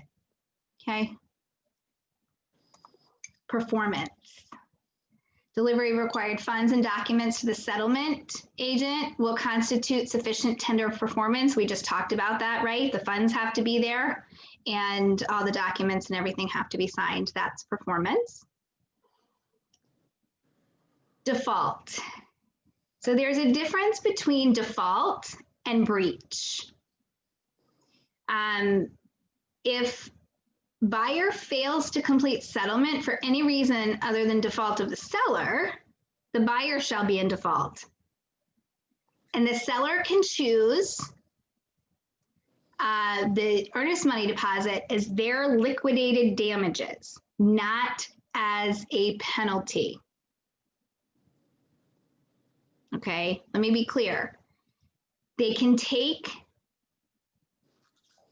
the earnest money deposit as damages, right? Costs that they occurred because the buyer did not close, but it's not meant to be punitive. It's meant to cover their costs. In such event that the seller Now that does, guy Farhad tells me he's got 7 to 9 people in his family. when they take the earnest money deposit as Well, the you talk to damages, Richard Donahoe. they will not be able to sue them for anything further, right? So if they do incur a further loss, they cannot go back to the buyer for more money, okay? Now, what it says here is that the deposit may not be the limit of buyer's liability in the event of default. This comes back to our risks on waiving contingencies, especially financing, right? When I was so on my soapbox, if you will, for not waiving the contingencies because the buyers don't understand what their risk is. It's not their earnest money deposit, right? It is not only their earnest money deposit.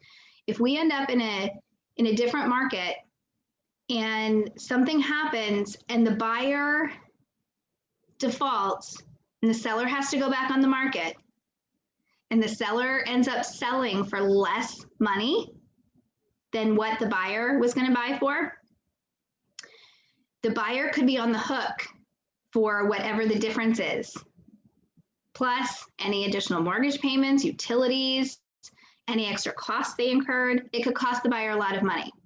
When COVID started a year ago, we had a lot of buyers that were trying to get out of contracts that didn't have contingencies. And I was referring to this as strategic default. And I was having a lot of conversations with agents, and these were clients of our very seasoned agents at this point, or clients on the other side, right? Most of the time it was clients on the other side of transactions that were trying to not come to closing because they were afraid of what was happening in the world. And they thought maybe we should just stop. Maybe we should just not buy, right? Because they were afraid of what was happening. So I was having a lot of conversations about what the contract said, right? And that it would be pretty awful if they had to pay tens of thousands of dollars towards a home that they don't even own. Wouldn't it make sense to move forward with the purchase and actually own the home, right? Instead of defaulting. So we were able to save these transactions regularly because of simply explaining what the document said, right? So then the clients knew their risk. Okay. Something else, it's not just about financing, by the way. I mean, it could be home inspection. They could miss a home inspection deadline and think that they can walk away and not go to closing. I mean, there's all kinds of things that could cause a buyer to not close. A buyer might think that because they're unhappy with the walkthrough, that they can just not close. So we have to be very careful, and we have to simply remind them of what it says in the document and setting the expectations, right? What to expect. This next paragraph talks about if the deposit's forfeited or an award of damages by the court, that the broker can accept half of the deposit in lieu of the broker's fees.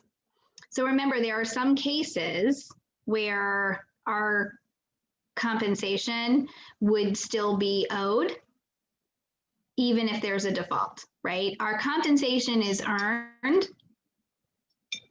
prior to closing. It's simply paid at closing. Okay, so there could be scenarios where the compensation is still due. So that gets a little muddy. I'm not going to talk about that very much because there are not very many cases where we actually enforce that. But if the scenario comes up, just know that the protection is there. If the seller fails to perform, the buyer has a right to pursue all legal or equitable remedies, including suing for specific performance and or damages. So this is very different, right? The seller cannot sue a buyer for specific performance. The seller can go after for damages, but not specific performance. They cannot go to court and say, make this buyer buy my house, right? Because there might be physical impossibilities there. But a buyer can go to court and say, make this seller sell his house. So there's a difference between what the remedies are for buyers and sellers in the event of default.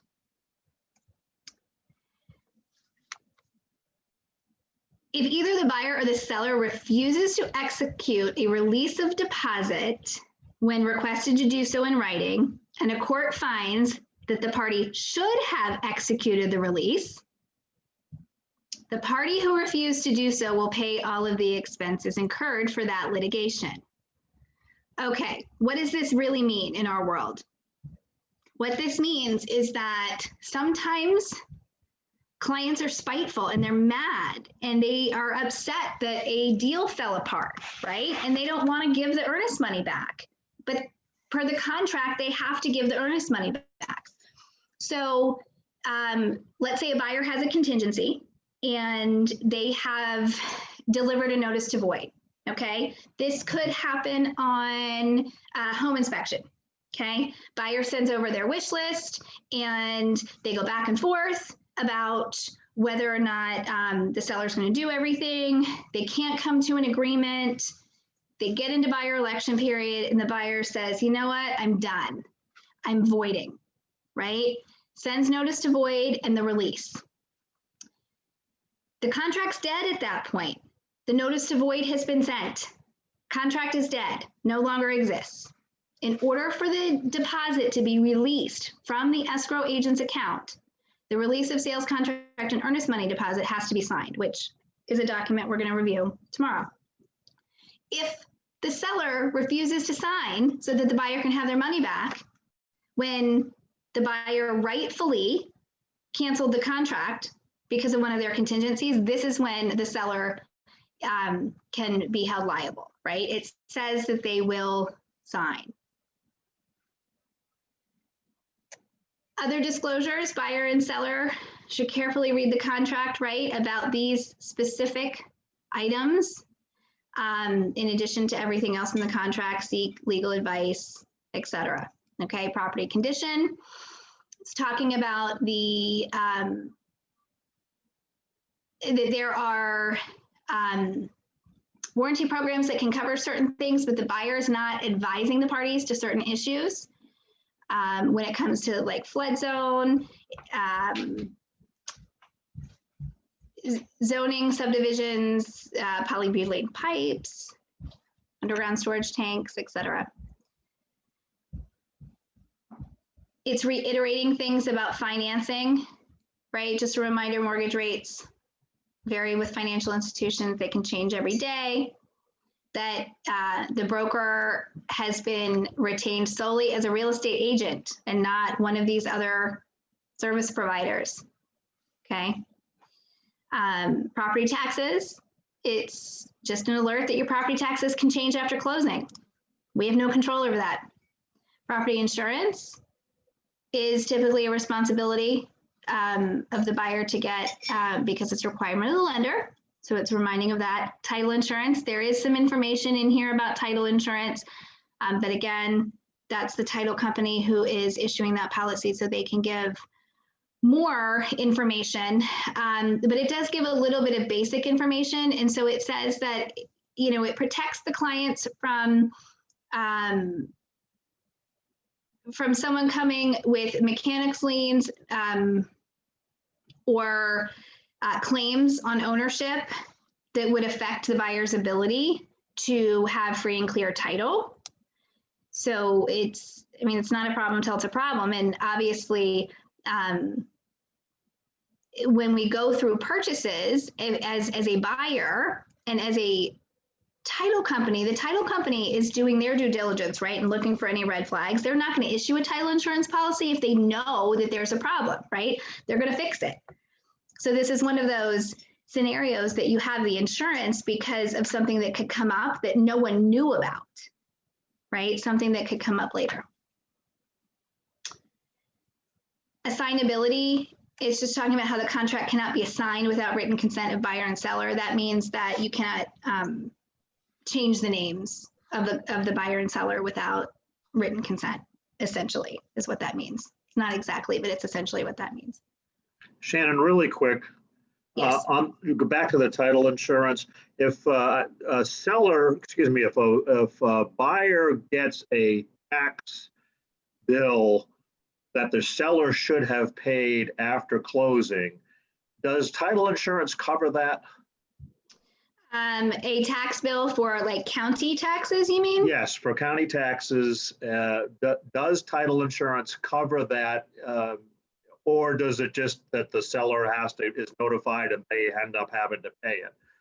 So if it's related to the property itself, it's going to be paid at closing and prorated, and that's the title company's responsibility to take care of that. Okay, and if that doesn't happen and post-closing, the buyers are handed a property tax bill that is unpaid, does title insurance cover that or does it not? I just wanted to have clarity on that. I'm going to say the title company covers that because there is no transaction ever that should occur without the taxes being verified at closing. And so that would be a issue that the title company missed something. Okay, okay, just wanted to make sure thank you.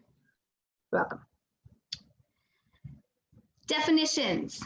So this paragraph is important for us to understand what certain words or phrases mean in the contract. So it says date of ratification. Date of ratification means the date of delivery of the final acceptance in writing of the buyer and seller. Okay, date of ratification is not the date that the last person initials or signs. It is when it is delivered back to the other side. So I'm going to go in a soapbox moment for a minute with date of ratification. If your client is the last person to sign or initial, you do not put the date of ratification on this document. It is the responsibility of whoever receives that final completed document to put the ratification date and send it back to you, acknowledging that it's complete. You might have missed something. You both might have missed something. And then when the other agent gets it, they see it. Or when the agent on the other side is the last person to sign or initial and sends it back to you, you realize something was missed. They shouldn't have put the ratification date. What I will tell you is that sometimes in our actual practice, it's a nice courtesy if your client is the last one to sign to go ahead and put that date on when you're delivering it back, okay? Have the conversation with the agent on the other side that that is happening. Be ready to have acknowledged that you received it, right?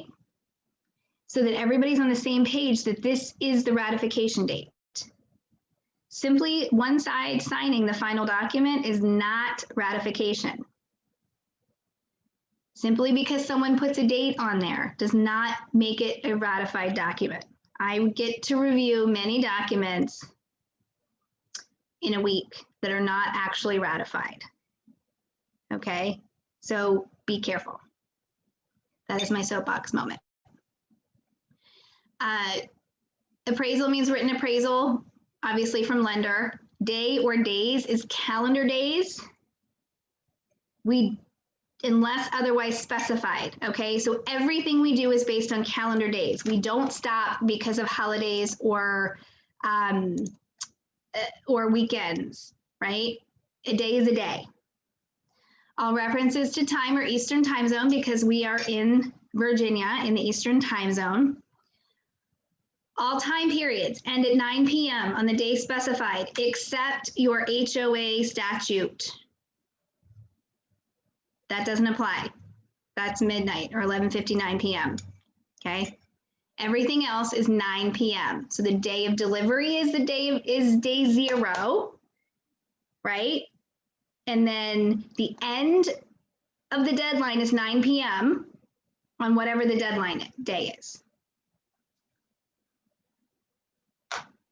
Notices, we're going to go over notices versus addendums tomorrow, but this is just saying notices is a unilateral communication, right? It just means I'm telling you something. It's not negotiable. It's not a negotiable part of the contract. I'm just telling you.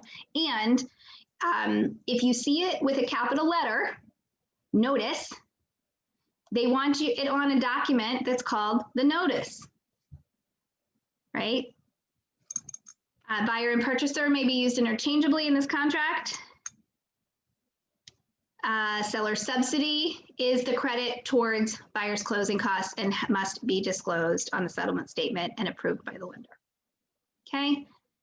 Miscellaneous, this contract may be signed in one or more counterparts, each of which is deemed an original. So we don't really have to deal with that so much anymore.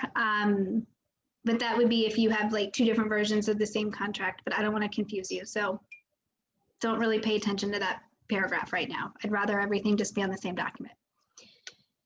Home warranty. Yes or no? Who's paying for it? Who's choosing it? How much is it going to cost? That goes here. Time is of the essence.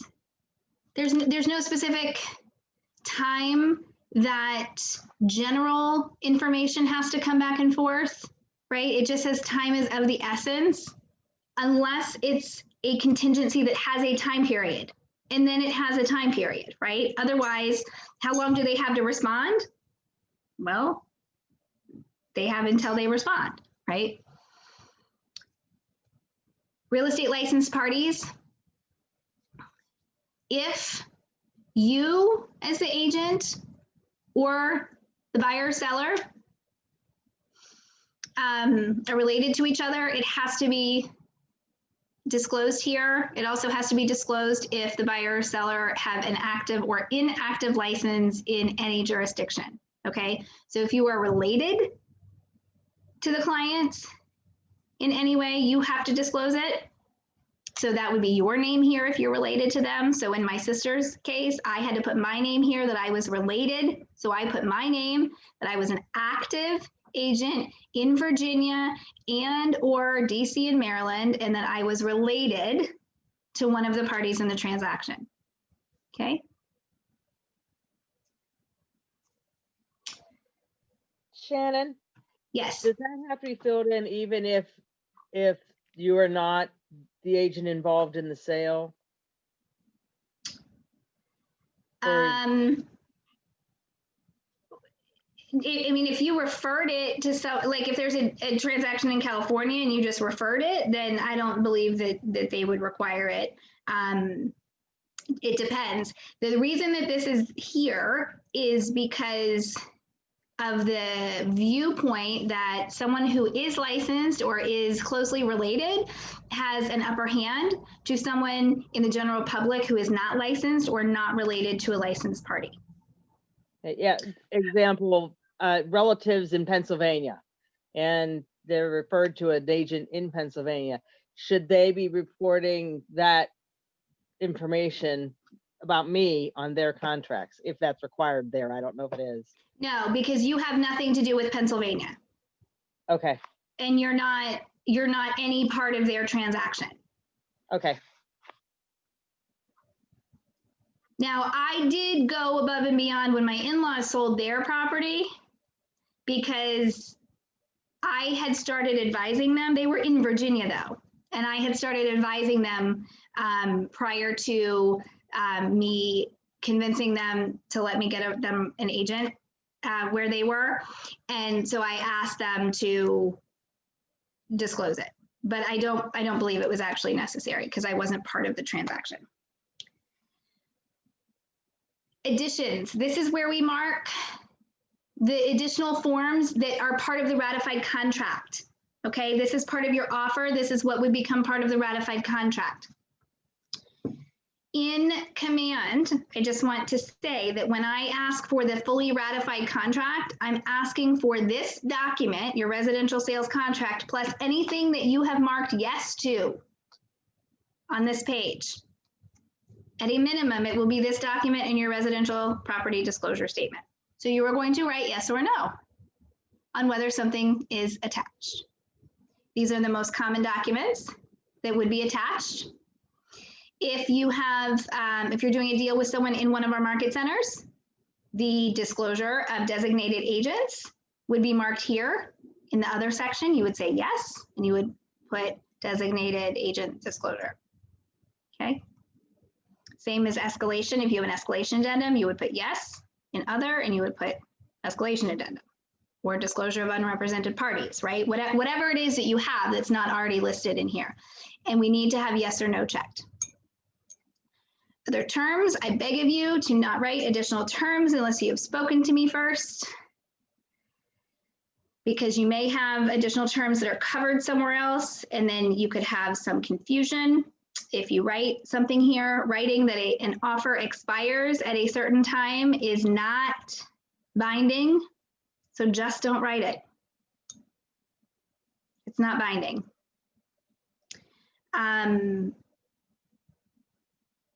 Occasionally, we will have other terms written here when we're pre-negotiating appraisals, right? And those of you that have had to do this before already have that language from me, and so you are free to use that here. If you have to pre-negotiate an appraisal, and you don't have that language from me yet, please get it.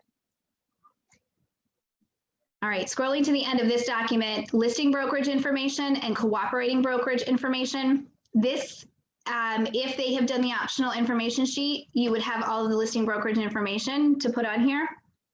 I encourage you, I implore you to fill this out completely. You actually can find all of this information if you choose to look for it, if they don't have an optional information sheet. You can find the right MLS broker code right on the listing. The firm license number is in D4. The agent's MLS ID is in bright. Their license number is in D4. You can fill all of this out. You have access to all of this information, I promise. Fill it out completely. It's going to make you look good.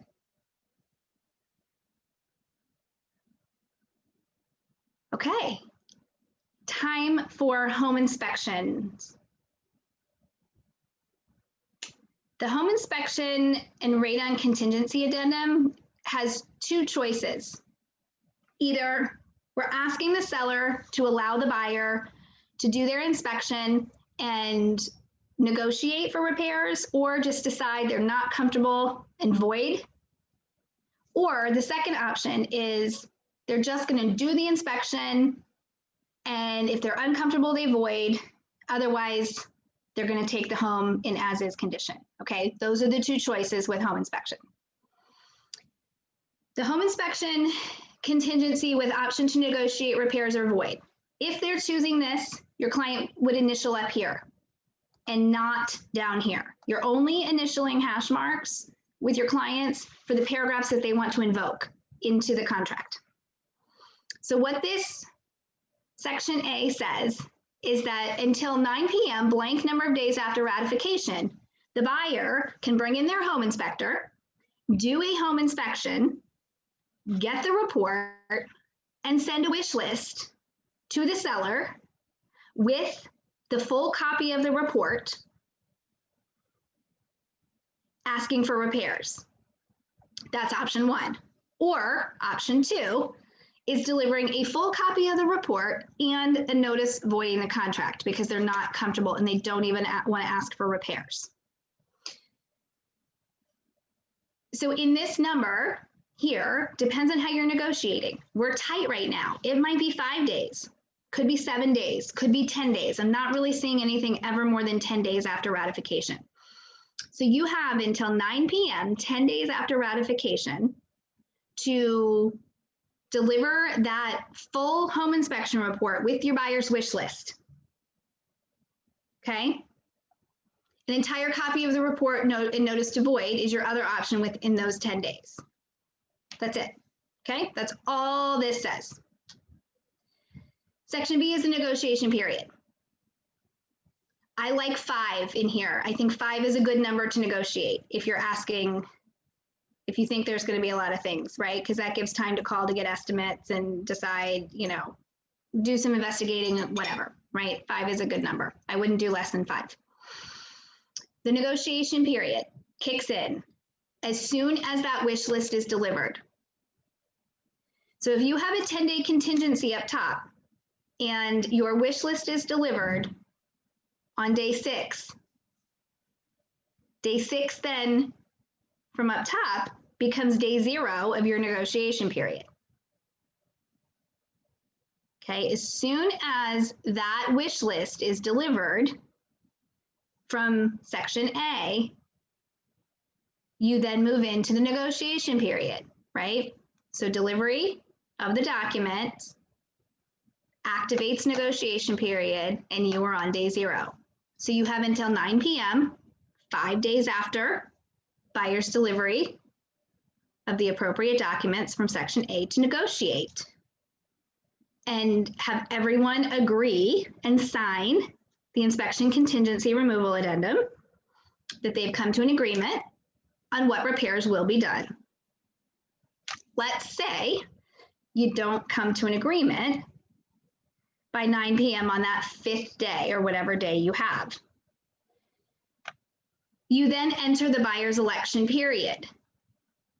And what that means is however many days you put in here, I like 3, the buyer can decide to void they can serve notice to void, or they can take the home in as-is condition without any repairs.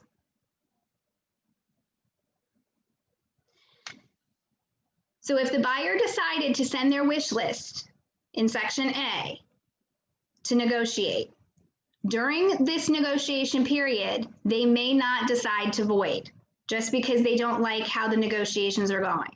They have to wait until their buyer election period. But if they come to an agreement and everybody signs the inspection contingency removal addendum, then there is no buyer election period. The buyer election period comes after the 6th day of after the negotiation period. It is Correct. 7 and 8. Okay. After, yes, after the negotiation period expires.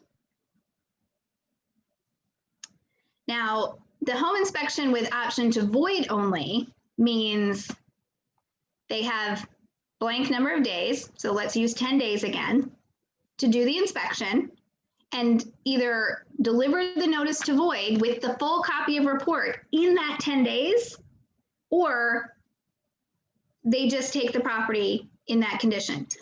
I want to be clear that in order to void using this contingency, the buyer has to do an inspection. These are the two options for home inspections. A home inspection for information only that does not use this addendum is one of the biggest risks that you are taking with your buyers. There are contradictions that occur because if you say I'm going to go back to the main contract for a second, okay, in this property condition paragraph.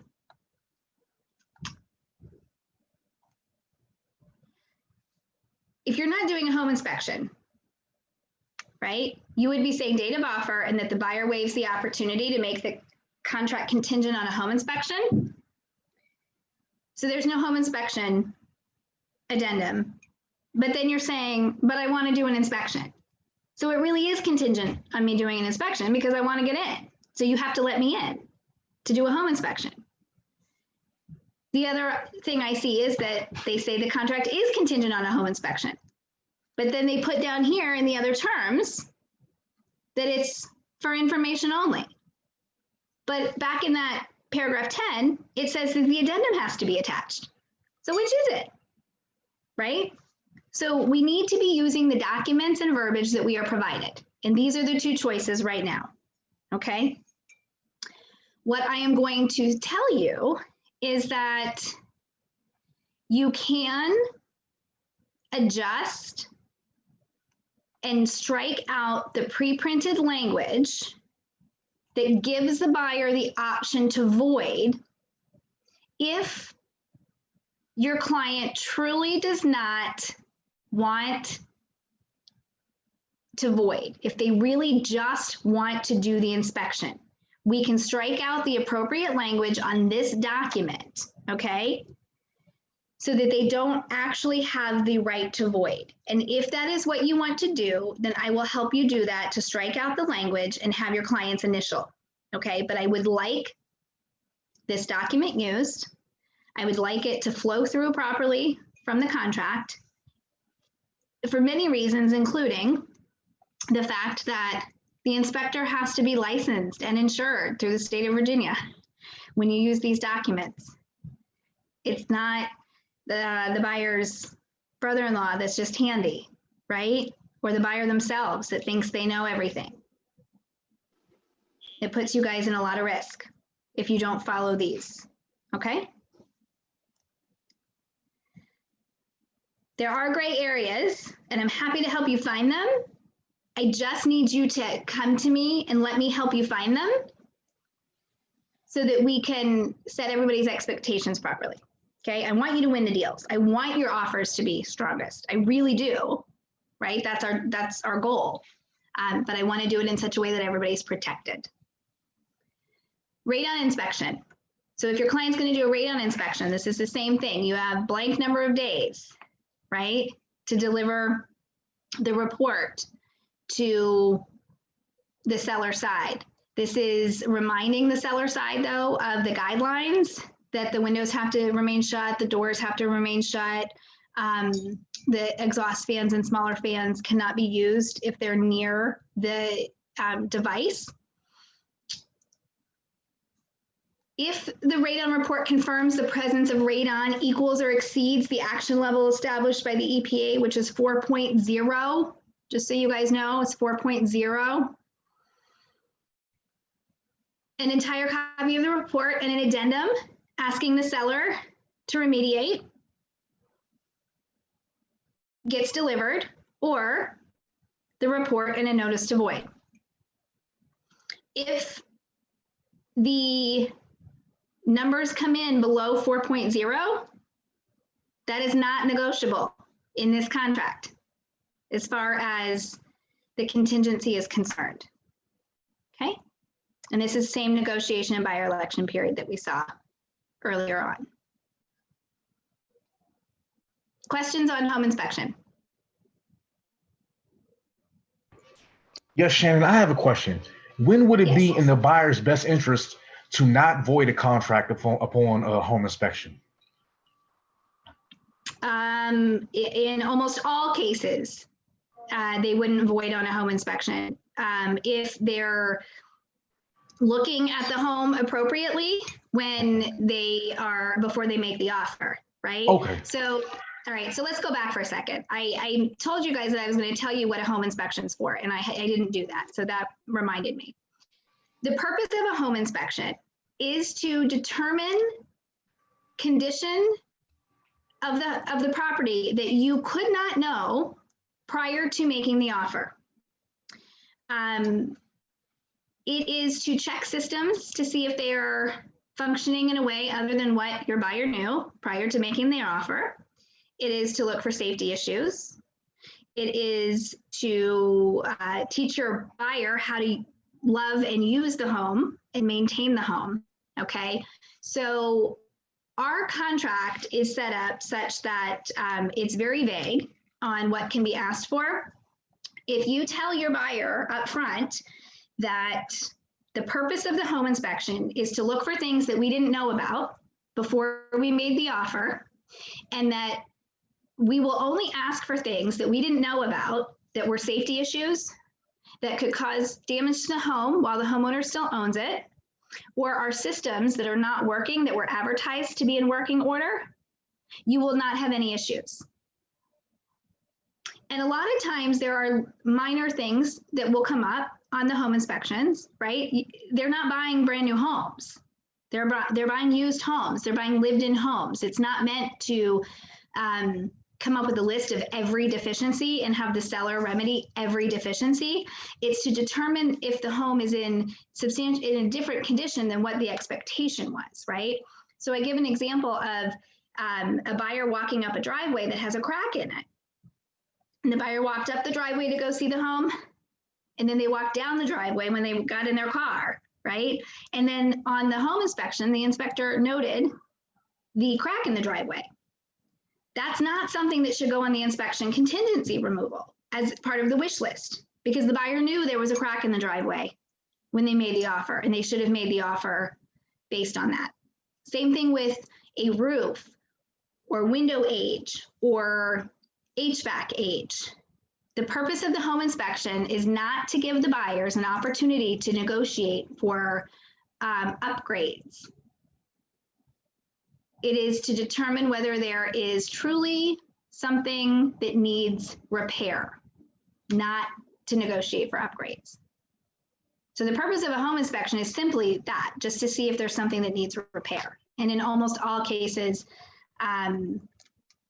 the buyer should have taken a look around closely, and so they know what the condition is, and they're going to move forward. They're not going to avoid. Can I ask a question? Sure. And then if it's for broker day, let me know. The last 3 offers that I got declined from my client, they all said they declined inspections or they declined appraisal. But I thought the lender always requires an appraisal, but maybe not an inspection. But is it possible to win an offer and still ask for inspections. It is, but it depends on what you're up against. Okay. It depends on what you're up against. And I mean, I think buyers should not be waiving inspections. I think it's very risky. I personally think there's a lot of things that buyers are doing right now simply because they want to own a home that put them at risk later. Okay. I think a buyer should always know the condition of the home before they buy it. So, and when it comes to appraisals, there are occasions where appraisals are not necessary, but generally the lender doesn't know until after the contract is ratified. So they might think that the appraisal can be waived, but they're not going to know for certain until after. And then the buyer is just hoping that the seller is going to let in the appraiser in the event that the appraisal is necessary. So Shannon, what I'm hearing is, say, in the case of like the cracked driveway, that should actually be part of your offer negotiations. No, it should just be that the buyer understands that they're making an offer on a home that has a crack in the driveway and that that's something that they would fix after they own it. Okay. Right? They're making an offer on the home in the condition it's in when they see it. And so if they see the crack in the driveway, then there's a crack in the driveway. And that's just part of what they get as a homeowner, and they can decide to fix it later. Because if the seller was going to fix the crack in the driveway, they likely would have fixed it before they went on the market. Shannon? Yes. I'd be really interested to find out in the section of the option to void, if a buyer chooses to not be contingent on the home inspection and not get out of it, but still do the home inspection, what recommendation do you give us? What do we need to strike in the contract to make it still legal and you'll be happy with us? We can come back to that. Yeah, Okay. we can come back to that because that's outside of what our contract documents say. And so I want to make sure we get through the actual documents today for the offer, and then we can come back to that. Thank you. Absolutely. One quick technical question. If you do waive the radon, for example, do you prefer us to put NA or to leave it blank? No, so what happens is you just don't initial the paragraph to invoke it. Okay. Right here. Your clients just don't initial it. Okay. And so so the entire paragraph does not apply. All right. Thanks. Okay. Private well and septic inspection contingency. So this document is for properties that have a private well and or septic system. This is very similar to our other inspection contingency addendum. It just has different verbiage in it because there are different requirements. The first thing on the well is a water potability test. This is something where a water sample is taken generally to the county and certified to be the well water is free from contamination by chloroform bacteria. And this is something that in most cases, the seller I've seen do. It's very easy for the seller to do, but it's seller expense or buyer expense. And the reason it's okay for the seller to do it is that generally they're taking it to the county. And so it's not like they're choosing some random, inspector to do it. They're just taking it to the county. Well and water inspection contingency. So this is where the well is being inspected. Okay, so just like the home inspection, right? This is a specific additional inspection for the well itself. And so this contract is or is not contingent on the well inspection. The buyer is taking the sole risk of damage to the well and property in this inspection. Okay, so well and septic is very different because of the type of the type of mechanism it is, right? So when a buyer is doing the well inspection, they'd have to make sure that they're very careful about who they're hiring to do that well inspection. And what they're going to do is have blank number of days to do that well inspection and send their wish list if there's anything that needs to be remedied or deliver their notice to void. And they have the negotiation period and buyer election period, just like in our home inspection. Septic is a little different, okay? So they have to disclose whether they're on an alternative system. And then the contingency itself, you can choose whether the buyer or the seller do the septic, okay? There's a much larger risk to that could happen to property and to the septic system during certain types of inspections when it comes to the septic. And so that's why the option was put in here for seller at seller's expense and sole risk of damage to do that inspection. So this is one where I would also say it's not unreasonable to ask the seller to do the inspection. And you as the buyer, right, buyer's agent and buyer, write in here who they're hiring. That can be negotiable. So it's blank number of days. Question. Yes.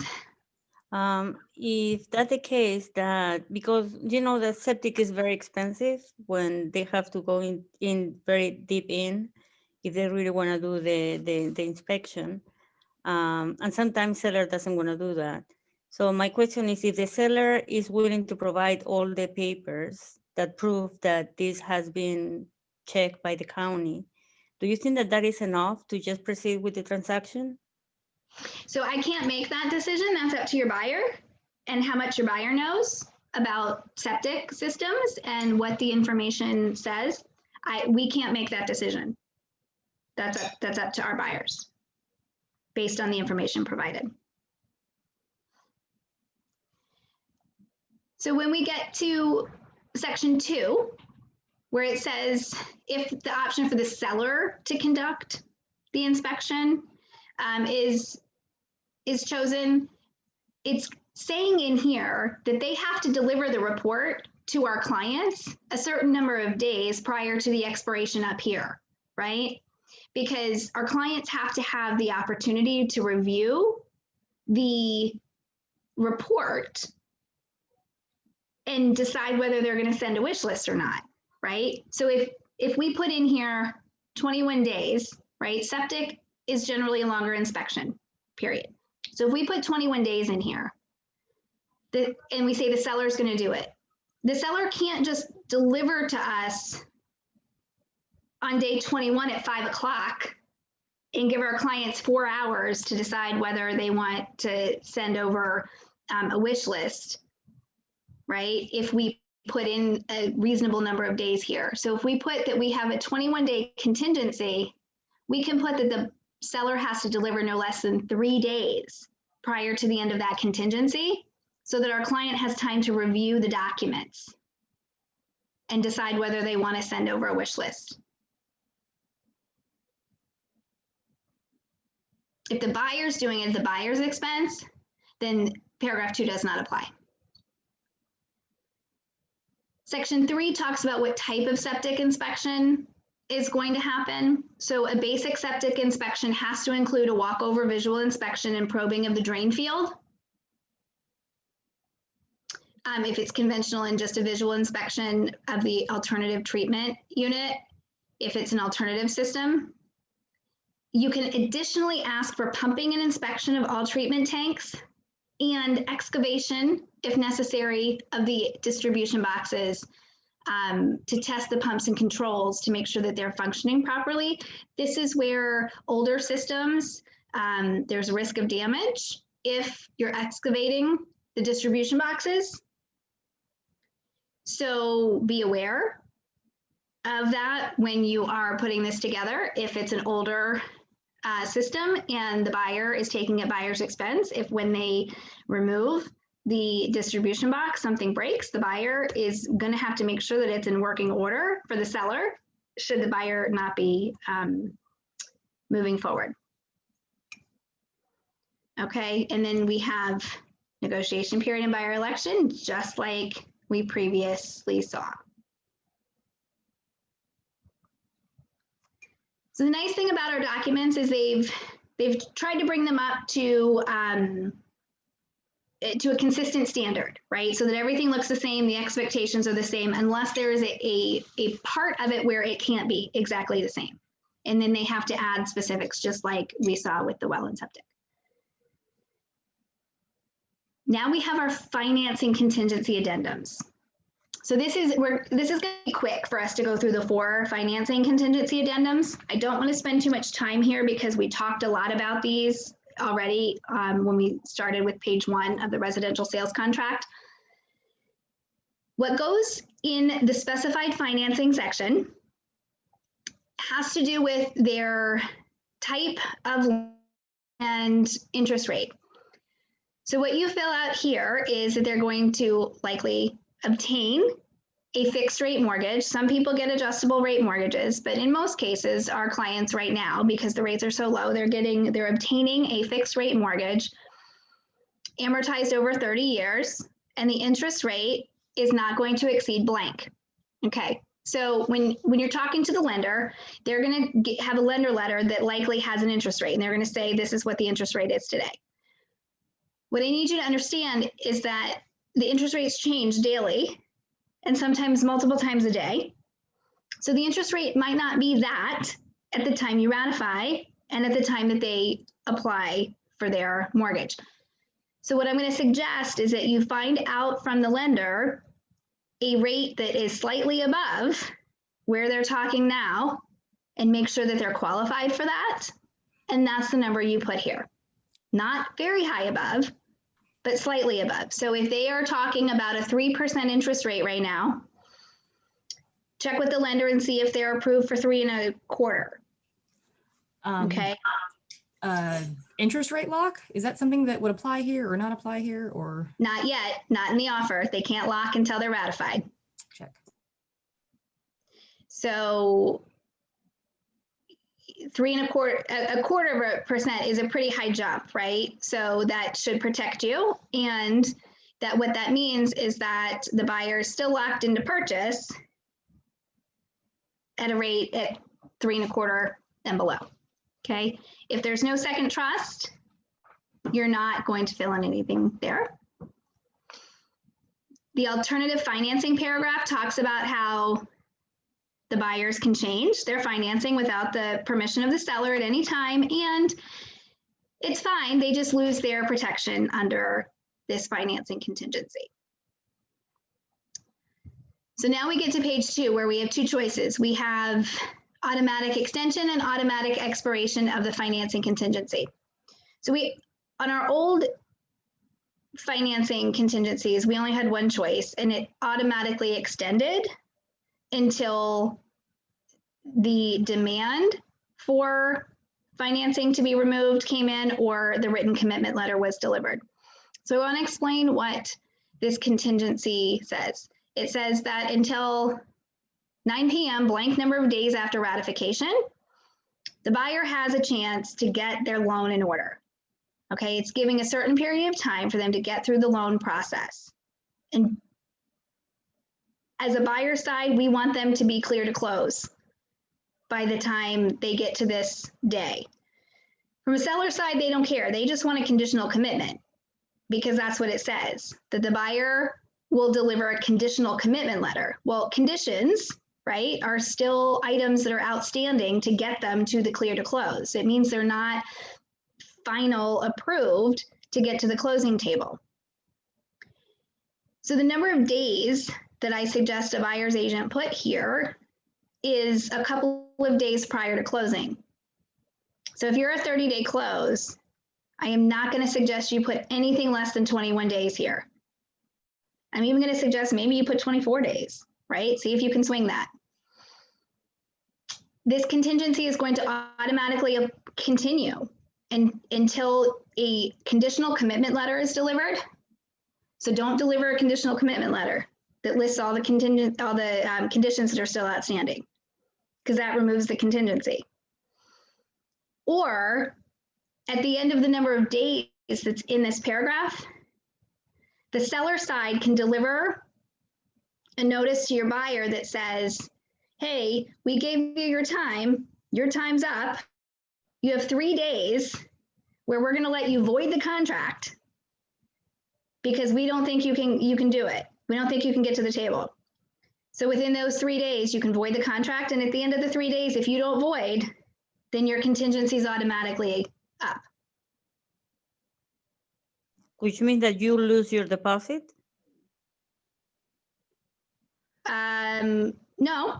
No, if you void, you never lose your deposit. But if you don't, if you don't close, you could lose your deposit. But the buyers probably, if the buyer doesn't void, then they probably think they're going to close. They think they're going to be fine. That's why they didn't void. And then they just get to the closing table. so even if I don't send the letter that says that I'm going to void the contract as a buyer, I can still have my deposit if I send the release letter. I guess I'm not sure what scenario you're talking about. So if Okay. the seller side sends the notice to the buyer and says, you've passed the time we told you had to get your financing in order. Mhm. You have 3 days that we're going to give you where you can void the contract or your contingency is removed. And the buyer does not void in those 3 days. If on day 5, they figure out they can't get their financing, then no, they don't get their money back. Okay. Because they don't have their contingency anymore. So if they void in those 3 days, then they do get their money back. Shannon, can you clarify, you said that not to deliver the commitment letter, even if there's conditions on it, because that removes the financing contingency? Yes. So if let's say we represent the buyer, right? If the listing agent keeps pushing about removing the financing contingency and they reach out to the lender and lender said, well, I can send you the commitment letter. It's just, there's still conditions that needs to be cleared. When that happens, the lender removes the condition, the financing contingency? So the lender is not a party to the contract in any way and is not listed as a representative. So I could argue both ways. I could argue that that a judge might say they are, and it was removed. And I could argue that they're not a party to this. They're not listed anywhere, and they are not a representative per the contract to be able to deliver that. And so maybe no, it wasn't removed. I would be talking to your lender and be telling them that they're not, and a lot of lenders know not to do that. A lot of them know not to send anything directly to the other side. So that's a conversation to have. Okay. But I believe per the contract that that delivery from the lender does not remove it, that it would have to be delivered from a representative of the buyer in the contract. So the other option, you're welcome. The other option here is financing contingency with automatic expiration. And basically what that means is that after however many number of days, the contingency just automatically expires, right? Nothing has to be done. It just automatically expires.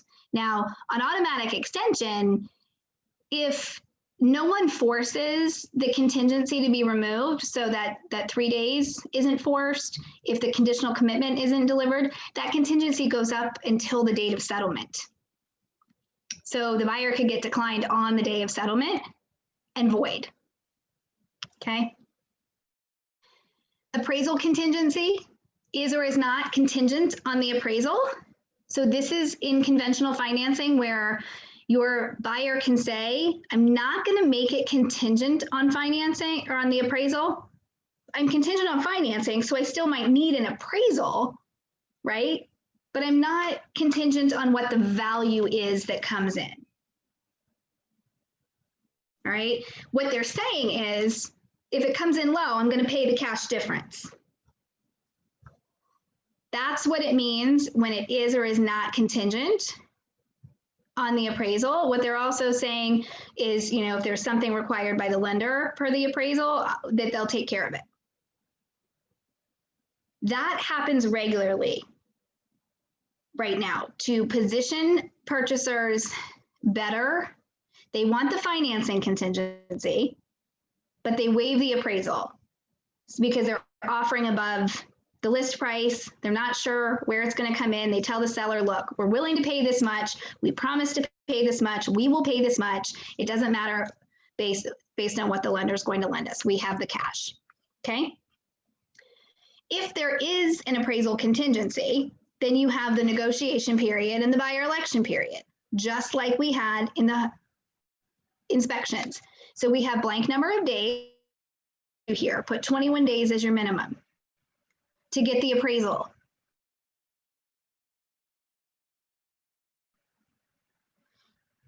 What it says here is that if the appraisal is greater than or equal to the sale price, then you've satisfied it, right? There's no negotiation. Buyer can't walk away.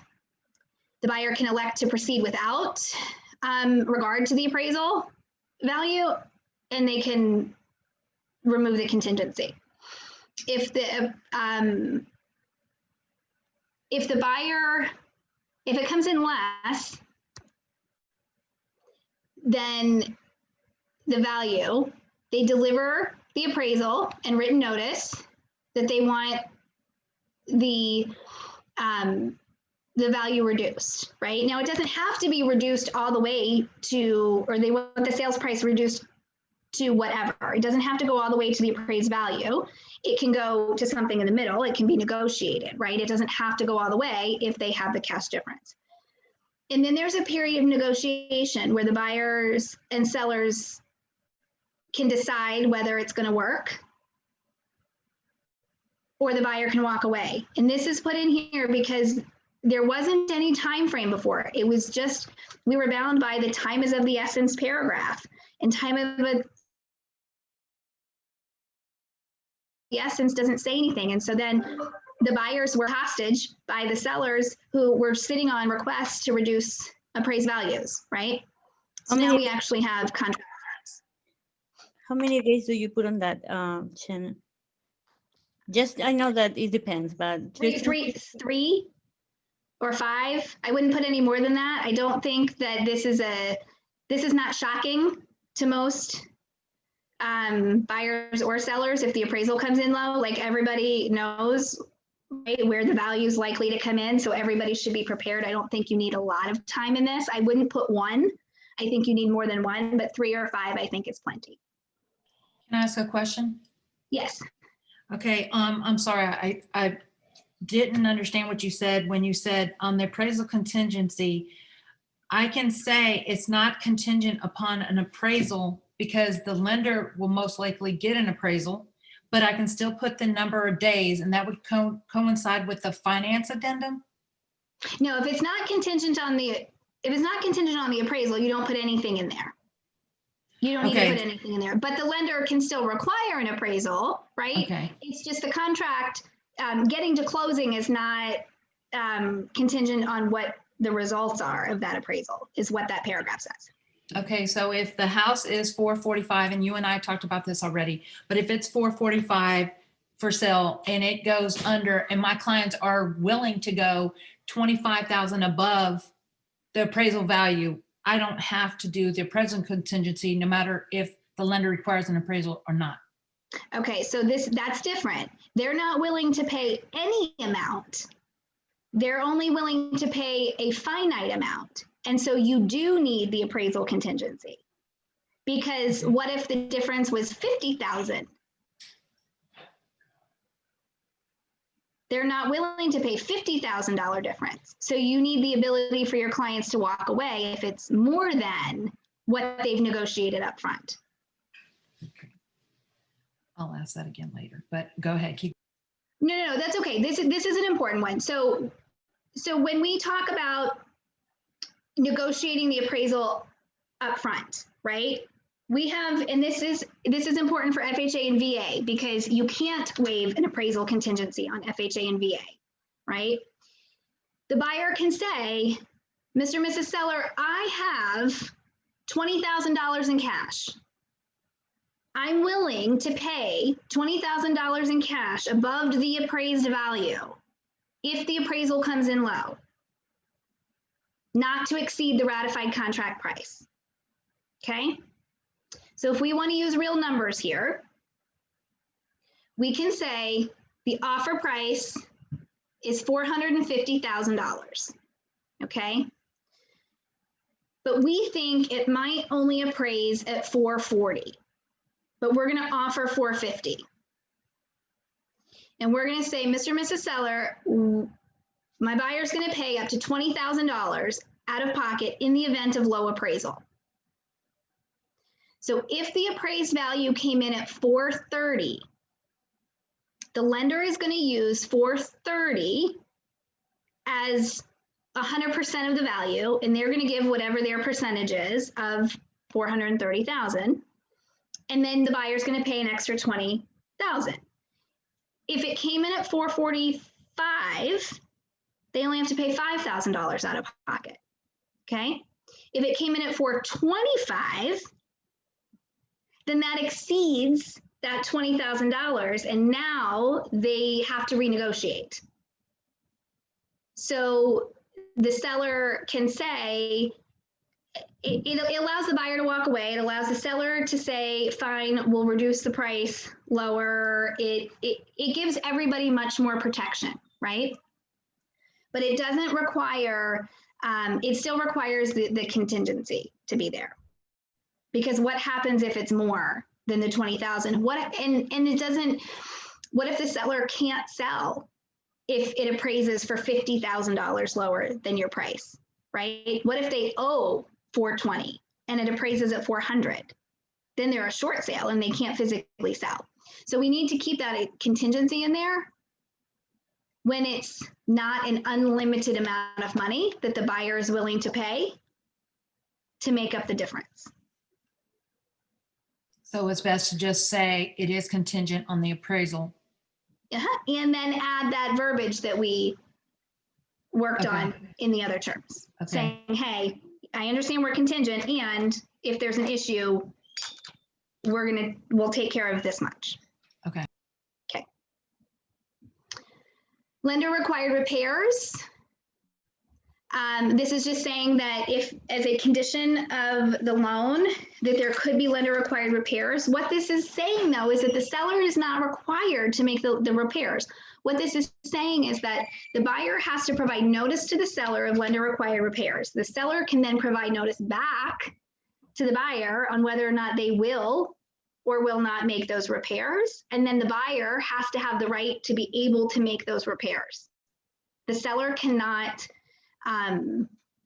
say, I'm not making the repairs and I'm not letting you as the buyer make the repairs. They have to allow the repairs to be made. They just don't have to do them. Okay. And that's it on conventional financing. Shannon, Quick question. I'm sorry. what position, where does the lender come up with the fact that they might need repairs? They don't. Appraisal. The appraisal. I mean, so the appraiser is inspecting as well as discounting rooms. Yeah, the appraisers are trained to look for certain condition requirements. And there could be certain things, generally not in conventional financing. However, FHA and VA financing, there are certain required condition specifications that the appraisers are looking for. Okay, thank you. You're welcome. Yes. Did I hear correctly that you said that you can waive appraisal on FHA and VA? Did I hear that correctly? You cannot. There is no separate appraisal contingency. Okay. On conventional, you can? Yes. Okay. Thank you. Okay, so here's FHA, and we're going to go through FHA and VA real quick, just to show you the difference. It talks about mortgage insurance. Okay, just to alert them that in FHA there is mortgage insurance. That's one of the differences. Same alternative financing paragraph. FHA required notice that the buyer is initialing that they've been in receipt of this HUD form. It's the one that's the one pager that says for your protection, get a home inspection. It's on the HUD website. I don't think that it's in the forms library yet. It hadn't been. We've asked them to add it, but I don't think it's in there yet, but it's on the HUD website.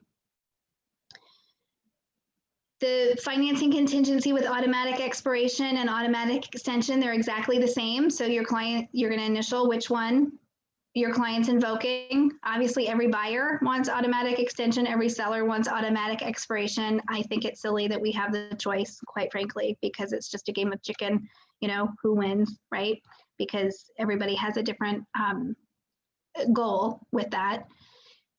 The appraisal provision, right? It's not an appraisal contingency itself, it's a provision right here. This is the FHA mandatory clause, which states that the buyer has the ability to void if the appraised value is not less than blank. Okay, this is a government directive. So this right here is going to be your sale price that you would put in here generally. Okay.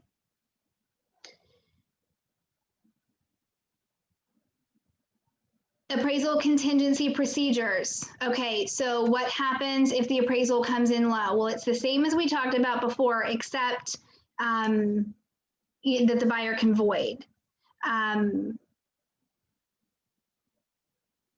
Easier with FHA and VA contingencies. So we have the negotiation period and the buyer election period. There are more lender required repairs that can come up in FHA and VA. One of the issues that comes up with the FHA appraisals is that if the value comes in low, it sticks with the property for several months. So if a new FHA buyer comes in, then they don't get the benefit of having a new appraisal. It's the same appraisal. So if you void because of appraised value with one FHA buyer and you go back on the market, don't go accepting another FHA offer because it's going to be the same appraisal. This is a note that fences and outbuildings shall be included in the inspection for termite on FHA. So it's just a reminder for when you order the pest inspection to make sure that they include the fences and outbuildings for the termite inspections. Okay, that's it. This says agent broker at the bottom for signature. You as the agents, this is the one document you are allowed to sign. I do not want to sign for you. FHA is similar to VA. I'm sorry, VA is similar to the FHA that we just looked at. Alternative financing is the same, automatic extension, automatic expiration, the appraisal provisions. So this is has different verbiage just because it's a different government entity that oversees this. So instead of the amendatory clause, it's called the VA notice of value. And essentially it's the same thing, but it gives the buyer the right to void if the value does not come in at the purchase price. Okay, and then here we go. We have the appraisal provisions. What happens once the appraised value comes back in, the negotiation period, buyer election period. This also says that the fences and outbuildings need to be included in the wood destroying insect inspection and that the seller must pay. Okay. All right. USDA, again, this is rural housing, another government entity that is overseeing. So we are filling out documents that are mandated by them. There's a upfront mortgage insurance premium that could be required. Your lender's going to help you with this. If there's something that needs to be put in here, talk to your lender if you're doing USDA. We actually have a lot of properties in our area that qualify a lot more than I expected for USDA. So if you have lower price point or lower income buyers, then that could be an option instead of going VHDA. This is a USDA mandatory clause. Again, it's the purchase price that goes here, just like on FHA, and your same procedures, right? They can move forward if it's greater than or equal to. They can move forward if they don't even know what it is. They just decide they want to move forward. They elect not to move forward because it doesn't satisfy lender requirements for whatever reason. And they can negotiate, okay?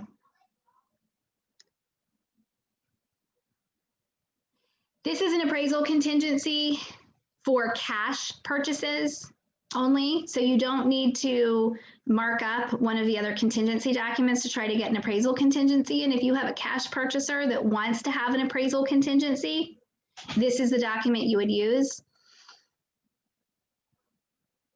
Just a side note, I've noticed a couple of our documents in DocuSign now have this sample form stamped on them. So I have alerted DocuSign to the ones that I've caught so far so that they can take sample form off.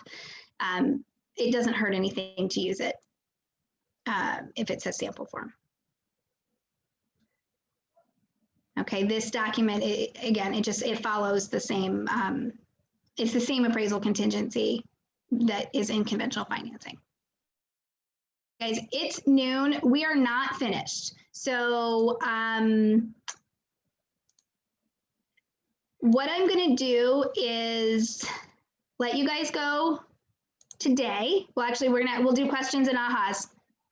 Tomorrow, we are going to do, the plan was to do post ratification documents and only, okay? But I think what we're going to need to do is, I don't want to keep you longer today. Post ratification documents is like the shortest day of documents. So we will do the contingencies and clauses, the escalation addendum, and the post settlement occupancy tomorrow. And then we'll get into the post ratification documents. Okay, so we will, in the post-ratification documents are like the HICRA and sales contract addendum and sales contract notice and your walkthrough document at the end of closing. So anything that you would use after you've ratified the contract is on for tomorrow. So I think that would be good because today was a lot of information already, so I don't want to keep you longer and give you more of the important documents because escalation is a hard one. It's a hard concept to wrap our heads around just in the offer format. So give me some ahas, give me some questions. Tell me what you thought about today. Shannon, I have a question about the appraisal contingency for cash offer. Yes. Since there's no bank involved, are we as the buyer's agent responsible for hiring and ordering the appraisal? We could certainly help our buyers with that. The buyer might know an appraiser, but we certainly could help them to find an appraiser. Okay, so we still have to fill out how many days and kind of stay on track with the deadlines. Then because it doesn't get collected by the lender, does it have to be paid outside of closing, or you just report it to the title company that this, the appraisal must be paid outside of closing if the appraiser accepts that? So the requirements when there's no lender involved are very different for what has to be shown on the settlement statement. Okay. So cash purchases can actually use a HUD-1 statement instead of an ALTA statement, which the HUD-1 is the old version, right? You're right. I had that on the listing side. Now I remember. Okay. Mm-hmm. Yeah. So it just depends on how they'll accept payment. Got it. Thank you. You're welcome.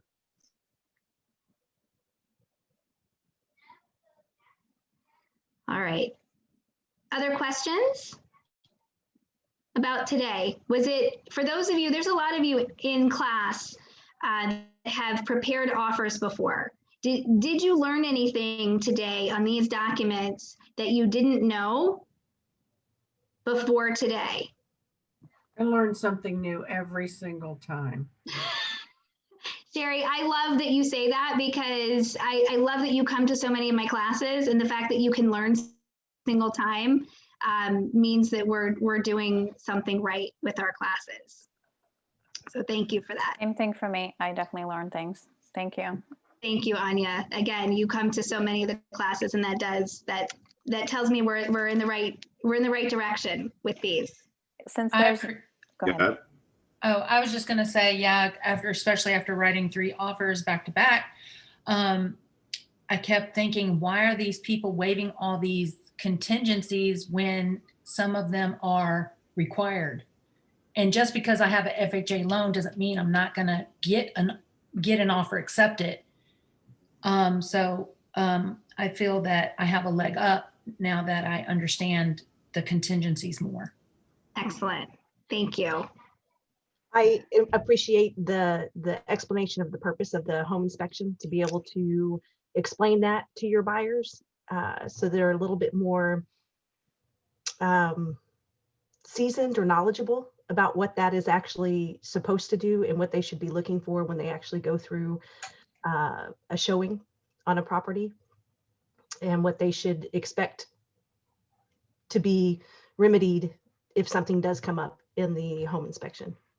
Excellent. And it's helpful too with our sellers, right? If we talk to our sellers up front about what they should expect to fix if something comes up, right? These are the minimum expectations if something comes up on the home inspection, right? We're not gonna nitpick, we're not gonna negotiate for the sake of negotiating if these specific things come up. I think that's excellent with the setting expectations. Thank you, Story. Thank you. Yes, I take notes on the same page every time in pencil so I can make better notes and just keep adding to them as I go along. That's excellent. So you're getting something each time. Yes, and it's all in the same place. Right. Barbara, that's great. That's actually good. That's a good note-taking tactic to see what you're learning new each time. I love that. I love that. Yeah, and sometimes Shannon, I heard it last time, but wait a minute, she said it differently this time, and it makes more sense, so I can change the note and make it a better note for me.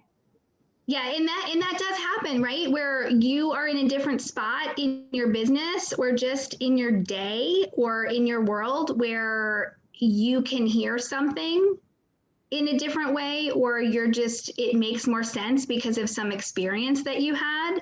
And that's why taking these classes repeatedly, I know I asked on the first day how many times some of you had been through boot camp, and the fact that I have some very seasoned agents in here with us is very exciting to me, because we've had an experience and then we're like, why did it go that way? I don't understand why it went that way. And then we can hear about that topic and then we're like, oh, that makes sense. Or we were just drinking from a fire hose during the first round, right? And all we could just take in as much as we could, and then we mastered one piece of it. And so now we can go on to the next piece and we're like, okay, I've got that. And now I'm getting this piece and now I understand how it connects to something else. So that's great. Wes, you had something to add on that? Yeah, I really appreciate and have a better understanding of title insurance and why it's important to our clients, and that it protects them, for an entirety. So that was something new. And also that we need to have the address as well as our email address. I didn't really know that the seller had the option of sending either or. So that was definitely something new. Yeah, that one also for me is a new one. Yeah, a couple of years ago, there was a choice there, which I don't know was intended, but there was a choice where the buyer could choose if they wanted it in electronic or paper. And then it came to light that it wasn't always the buyer's option because of those small HOAs that only gave it in paper, or if the seller did have it already, why would they have to order it again just because the buyer wanted it in a certain format? So that's why it was changed to mirror more of what happens in reality. So that's great. Thank you. Repetition is good. Thank you. Thank you, Bill. It is. Repetition can be good. Practice, right? Practice makes permanence. It's very well appreciated, the capacity that you have to explain so many things in a way that it doesn't confuse you, and that is very well appreciated. It's very clear, and again, same thing like Wes says. I mean, and so Veronica, I just, even though in the contract says either it says or, So it's still, you know, like a choice. You said that we have to put the address, and that is always, you know, the best practice to do. Yep.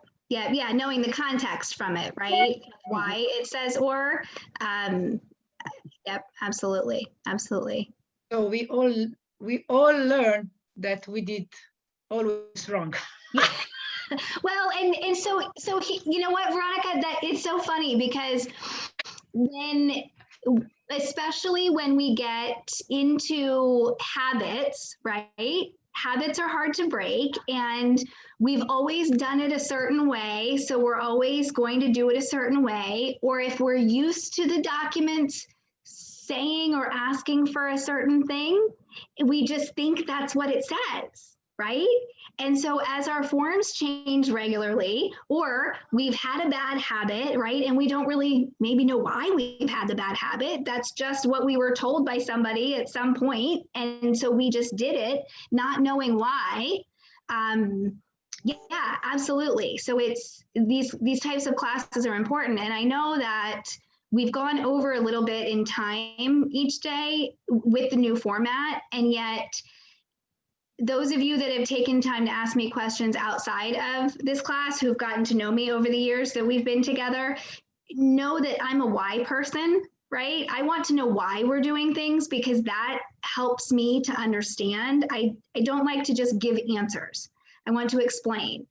And I do think that in this environment, you guys have supported that in our training, right? That when we explain why, it helps you to retain it. It helps you to then be able to take it to your clients to explain to them that while it looks good to waive all your contingencies so that you can compete with everybody else, the why you shouldn't, you know, Yes. in those conversations, it might be helpful. And that sometimes their goal of buying a house might not outweigh the risks, right? Sometimes that might not be that moment or that time or that way.